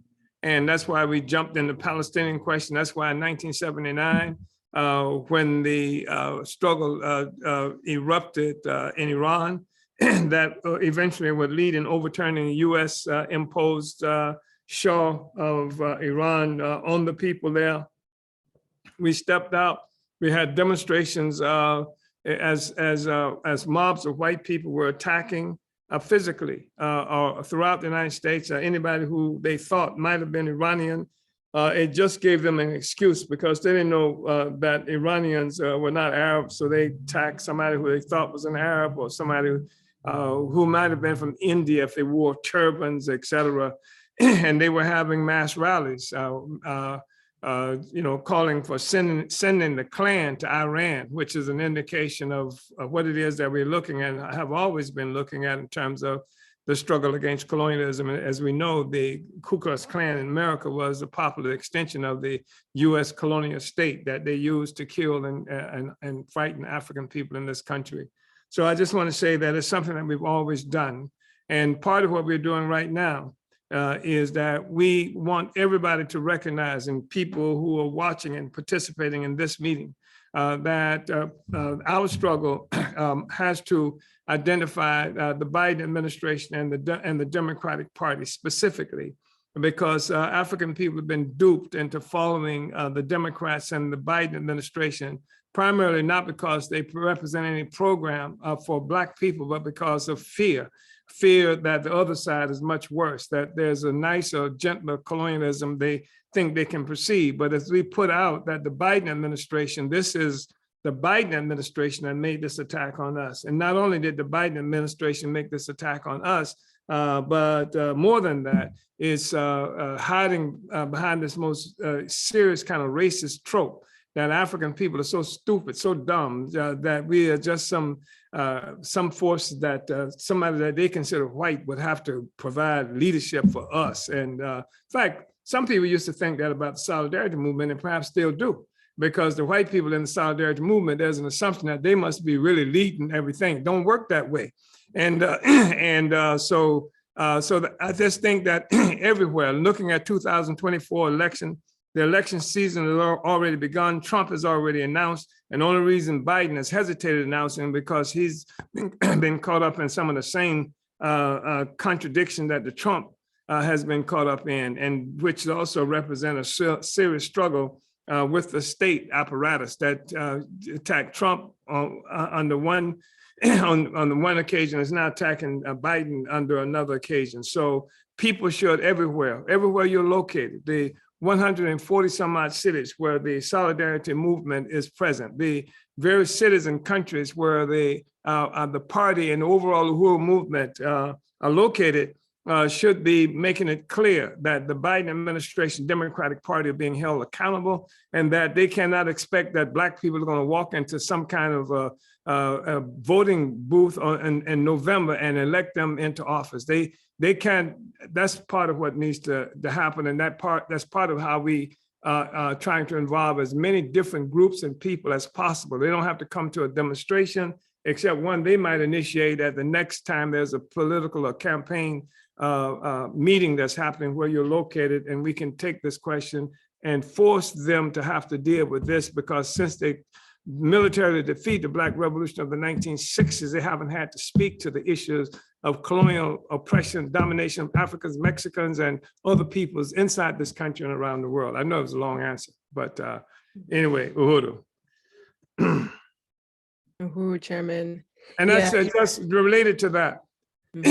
Volunteers are often targeted as well. I think it's really important by the FBI. They have stolen in the past. We teach people, we try to. If you have sign-in sheets, you're still using them when people come in and they have to sign in, make sure you take those sign-in sheets, that you keep them secure, because they have stolen sign-in sheets to get people's information, and then they will go to somebody who is a supporter or sympathizer or volunteer. And they would do, as Collin just mentioned, say, well, we know there's nothing wrong with you, but you're hanging out with these people and some of them are pretty dangerous, et cetera. So tell us this and tell us that. They would frighten people. They would try to isolate us and things like that. And that means also, again, part of what Collin was mentioning, that we need to educate. At our meetings, our mass meetings and things like that, the people must be educated about this intervention by the federal government. And that's one of the things that makes this resolution that Jesse Todd has taken to the St. Louis Board of Alderpersons, and that Comrade Barron is going to take to the New York City Council as well. Uhuru. Uhuru, Chairman. Yeah, I want to even just appreciate what you've raised, and I want to also appreciate Comrade Ignace for that question, because again, how do we internationalize this, this particular campaign, and why even the African People's Socialist Party and the long history of Africans who have had influence or who have, fought for our liberation have come under attack, especially when they start to internationalize this struggle. So thank you, Comrade Benin and Comrade Ignace from Benin. And Chairman, you just kind of wrapped up your question with mentioning the sanctuary city, and I just want to remind people that that will be taking place this Wednesday. And speaking of educating the community, this is a great opportunity to come and see what it looks like when we are able to, on all fronts, expose the state and to, and to really strengthen this fight back. So I just want to again salute Alderman Jesse Todd of the 18th Ward. Comrade Collin should consider coming on to that discussion with the board committee as well, to offer an opinion as a lawyer from the National Lawyers Guild about the legitimacy, about the righteousness of this in terms of protecting people who live right here in St. Louis, and recognizing the nefarious activity and history and practice of the FBI. That would be a splendid thing if you could do that, Collin. Uhuru. Uhuru. I think Collin is here and will hear this, and we will be in touch with Collin anyway. So I unite, Chairman. And actually, speaking on the presentation, we have many questions that have come in the chat, asking for access to these slides, how we can make that particular presentation available separately from the, from this webinar. So we definitely will be making sure that that information gets out. And this webinar itself will be posted up on the Burning Spear YouTube page, where you can also find it as well. So let me see here. And I think we actually already answered that question. So Comrade Aliki, I'm just going to take one more question because I know we are running short on time. We have about 4 minutes left for question and answer. But Chairman, I do want to take this question. It says here, this question comes from Paul, and this is for all the panelists. Could we get the chairman's and the chairman's ideas on the colonial motor production in print media? That would be very helpful for the purpose of this, study and educating the masses. So in my opinion, those ideas should be disseminated as much as they can. So we can speak to that. Well, I just want to say we're working on that, and some things I think are being put in the print format so that it can be more easily disseminated. So yes, that's something that's in process, even as we have this discussion. Uhuru, right on.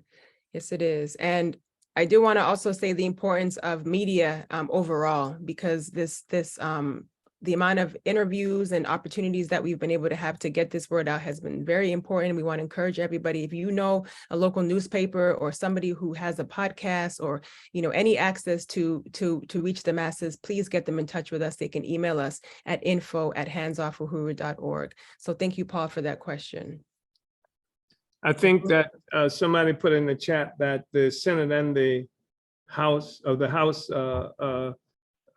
have both majority passed resolutions. Opposing or denouncing socialism. So this thing is closing down in a very serious way. We should be quite conscious of that. We're in for the serious struggle, and that July 29th was just a shot fired across the bow. Uhuru. Uhuru, Chairman. Thank you, comrades. Yes, I unite. And, we have just a few minutes left for our Q&A, and I want to just open it up if there's, anything that anybody would like to say or add on, because we are going to move into our announcements, and we do want to make sure that we can hear from our speakers. Uhuru, mine is not a question, but I just wanted to acknowledge that throughout the webinar, I've seen many comments. I won't be able to point them out specifically, but as people were making presentations, people in the Zoom chat, making comments, expressing their appreciation for what was being said or for the particular leader or this webinar or this campaign. So you know, just wanted to acknowledge that even though there aren't as many questions as there, you know, may have been before, that the people have been riled up. And of course, the donations that we've been receiving reflect that as well too. That's another way that, you know, their unity and their appreciation for what's going on today is shown. So just want to thank everybody for, you know, your continued support in the chat, on the website, and just, you know, everything. Uhuru. Uhuru, comrade. Yeah, I appreciate that. And if there's nothing else from our panelists, I do want to appreciate you for bringing in the chat, because we are having, you know, we are winning the war of ideas, and we have to continue to have these democratic spaces where we can share, you know, what is happening. And you mentioned donations, and I do want to appreciate a $50 donation from Deborah. So thank you, Deborah, for your $50 donation, and a $100 pledge. So a pledge to raise $100. I want to thank Comrade Angelica. So you know, this is all, you know, helping towards our overall goal. We want by the end of this month to have raised this money, comrades. So any way that we can, you know, make this happen, let's do it. So I want to appreciate those who have donated so far. And we are at a total of $885 to go left for today. And you can continue to donate even after today's webinar as well. Uhuru. I know that we have time, but I wanted to acknowledge at least one comment from Sister Lisa Davis, who is the vice chair of the Black is Back Coalition for Social Justice, Peace, and Reparations. And she actually, she'd made many comments, but in terms of after Collin's presentation, she said that Collin attended the press conference in New York held by the December 12th movement when the FBI first attacked. They had their press conference on August 18th, 2022. So that's a salute to Collin, and also to Sister Lisa of the Black is Back. Uhuru. Uhuru, comrade. Thank you so much, Alikia. And comrades, we are moving towards the end. So again, if there's nothing else that we would there's one other thing, and it's related to the question also that was raised about the issue of helping people to understand the colonial mode of production. We have offered and are offering the people in this country an opportunity to unite across these artificial lines that they characterize as race. They're not attacking a race, they're attacking a struggle for national liberation, upon which the foundation of the whole system, the capitalism that they say they hate, relies. And that's critical for everybody to understand. When we're talking about shutting down the struggle for socialism, the attack on the African People's Socialist Party was a critical part of that, because it is we who, more than any other force in this country and around the world, has built a united international movement in opposition to colonialism and the colonial mode of production that helps everybody to understand that we're in the same struggle. And that even though you might experience a particular iteration of that struggle, how it expresses itself, and even though the system might offer you an opportunity that you think might solve your problem at the expense of the colonized peoples in this country and around the world, it's the same struggle. And so you should recognize that the strategic unity that's absolutely necessary for victory, for the struggle against this whole rotten, foul capitalist system. Those who consider yourselves socialists and otherwise, you have to unite with the struggle of colonized people. You have to unite with the struggle of the African People's Socialist Party and the Uhuru movement. And we have to use July 29th and the Hands Off Uhuru, Hands Off Africa committee and work as a part of a counteroffensive to push them back and to win spaces for the revolutionary struggle. So I just want to say that I think it's critical for people to understand that the colonial mode of production is something that people have to come to grips with, and you don't have to know everything, you know enough, because most people who are involved in discussion might call themselves socialists and don't know anything about it, and might call themselves other kinds of things, but it's clear, anybody who has experienced America and the world recognizes that the entire system that we're talking about rests on the enslavement and colonization of African, the indigenous peoples of this country and around the world, and colonized and oppressed peoples around the world. You can see the split in the world. There are a handful of peoples and countries that dominate the rest of the world, stealing our resources and bringing us greater and greater iterations of poverty and oppression every day. I think it's important to understand that. Uhuru. Uhuru, Chairman. 2468, tell the people who we hate. The whole damn state. Yes. Uhuru. Uhuru, Chairman. Yes. All right, comrades. So that takes us to the end of a remarkable program with just some very, leading members in our community who are leading this fight back. And I just really want to salute all of our speakers. I want to salute Sister Sheila Silva, who presented to the world her remarkable poem called Insurgency. I want to thank Alderperson Jesse Todd of the 18th Ward for just for your stance and for your resolution yourself and this resolution that you are bringing forward to the city of St. Louis. I want to thank Attorney Collin Poirot for that really profound and important and comprehensive training on what to do when the FBI comes knocking, which many people want to know more about. And again, I want to salute our unindicted, quote unquote, unindicted 4 co-conspirators, Director Akile Anayi, Chairwoman Penny Hess, Chair Jesse, and Chairman Omali Yeshitela. Everybody here can be an unindicted co-conspirator, and we can, together put the state on trial. So I want to just salute this really profound program. And I know we're about to get into our announcements now, Comrade Alikia. So let's go ahead and take everybody home. Uhuru. Uhuru. So first up is tomorrow, February 5th, which is Sunday at 3 p.m. Central, 4 p.m. Eastern. The International People's Democratic Uhuru Movement is having a Hands Off Uhuru, Hands on the Mic poetry event and fundraiser that calls for hands off the Black community. This is going to be held in St. Louis, Missouri at Aquaba Hall, 4101 West Florissant Avenue, St. Louis, Missouri. Or if you want to catch this event live, you can go on Facebook, facebook.com/INPDUM, that's INDIMPDUM, or International People's Democratic. By the time you type that, the rest will come up, Uhuru Movement. Uhuru. Also, in St. Louis, Missouri, Alderman Jesse Todd will be putting forward the Sanctuary City of Refuge resolution on Wednesday, February 8th at 1 p.m. Central at the Public Safety Committee of the St. Louis, Missouri Board of Aldermen. This is the second hearing that would include representatives from the police department and the FBI. You can watch it live on stltv.net. You can sign up to speak.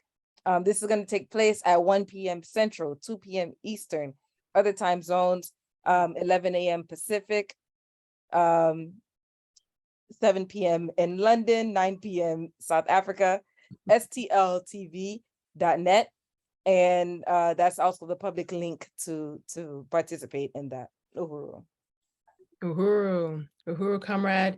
Yes, and I also want to, next slide, we're going to let everybody know here that you can be a volunteer for this dynamic campaign. We are having an orientation, an N2U orientation, which means new to Uhuru, next Friday, February 10th at 7 p.m. Eastern. You can sign up by going to tinyurl.com/HOU orientation. This will give you an opportunity to learn more about how to get involved. There are so many ways to get involved in this campaign. We want you to register because there is a role for everybody. We currently need secretaries. We currently need people who can help to plan events, researchers, grant writers. If you're good with spreadsheets or organizing data, well, please bring your skills on next Friday, February 10th at 7 p.m. Eastern, 4 p.m. Pacific. And if you love getting out into the community, talking to people, we need people who can also do outreach like postering, tabling, and making phone calls for the campaign. We are going to have a days of phone banking, where we need as many volunteers as possible. So please go to the website. You will find more information about when all of this will be happening. But to register for this orientation, go to tinyurl.com/HOU orientation and bring a friend. Uhuru. Also, I do want to remind everybody to please save the date for Saturday, February 18th. The Black is Back Coalition for Social Justice, Peace, and Reparations will have a webinar following, about this long history of FBI attacks. We have special guests who will also be participating in this particular webinar, including Ward Churchill. And again, as we said, we hope to hear also from Collin Poirot with that, really wonderful presentation around what to do when the FBI comes knocking. Also, Saturday, from February 18th all the way to the 25th, we are going to be launching African Martyrs Days protests and demonstrations. So just like we did when, on MLK Day, letting the state know that Martin Luther King Jr. did not die of natural causes. He was, assassinated by the FBI, by COINTELPRO. We're going to continue to push that on with African Martyrs Day, celebrating, all of our African martyrs and, pushing back on the state. So you'll find more information about that on the website, as well as mark your calendars for Saturday, April 1st for an anti-repression conference. And what is not on the slide, but I must mention, should I be remiss, is that tomorrow and every Sunday you can tune in to Omali Taught Me on, if you go to YouTube and go to The Burning Spear TV, you will be able to ask the chairman questions, right? Ask the chairman questions, and which will also kick off the Black Power 96 radio, drive for their February member drive. Again, this was one of the institutions that was also attacked on these July 29th, vicious attacks. So fund this program and be there tomorrow at 7 p.m. Pacific, 10 p.m. Eastern on our Burning Spear YouTube, and follow all of our social media. You will find Omali Taught Me playing there. So 10 a.m. Eastern. Yes. Uhuru. Thank you, comrade. All right, comrades. So that takes us to the end of our program. And we want to just invite all of our panelists, if you can, to come on camera before we, start to wrap up, so we can just give a big salute as we close this space. But I do want to, again, just give a final count of our resources and just remind everybody that based on the pledges and the donations, we are getting closer and closer to our goal. So please continue to donate. We have just a few minutes left. There we go. Uhuru. All right. All right, comrades. So we're going to unmute. We're going to say some hands off Uhuru, hands off Africa. And I really just want to salute this profound panel for today. All right. So again, hands off Uhuru. Hands off Africa. Uhuru, comrades. Uhuru.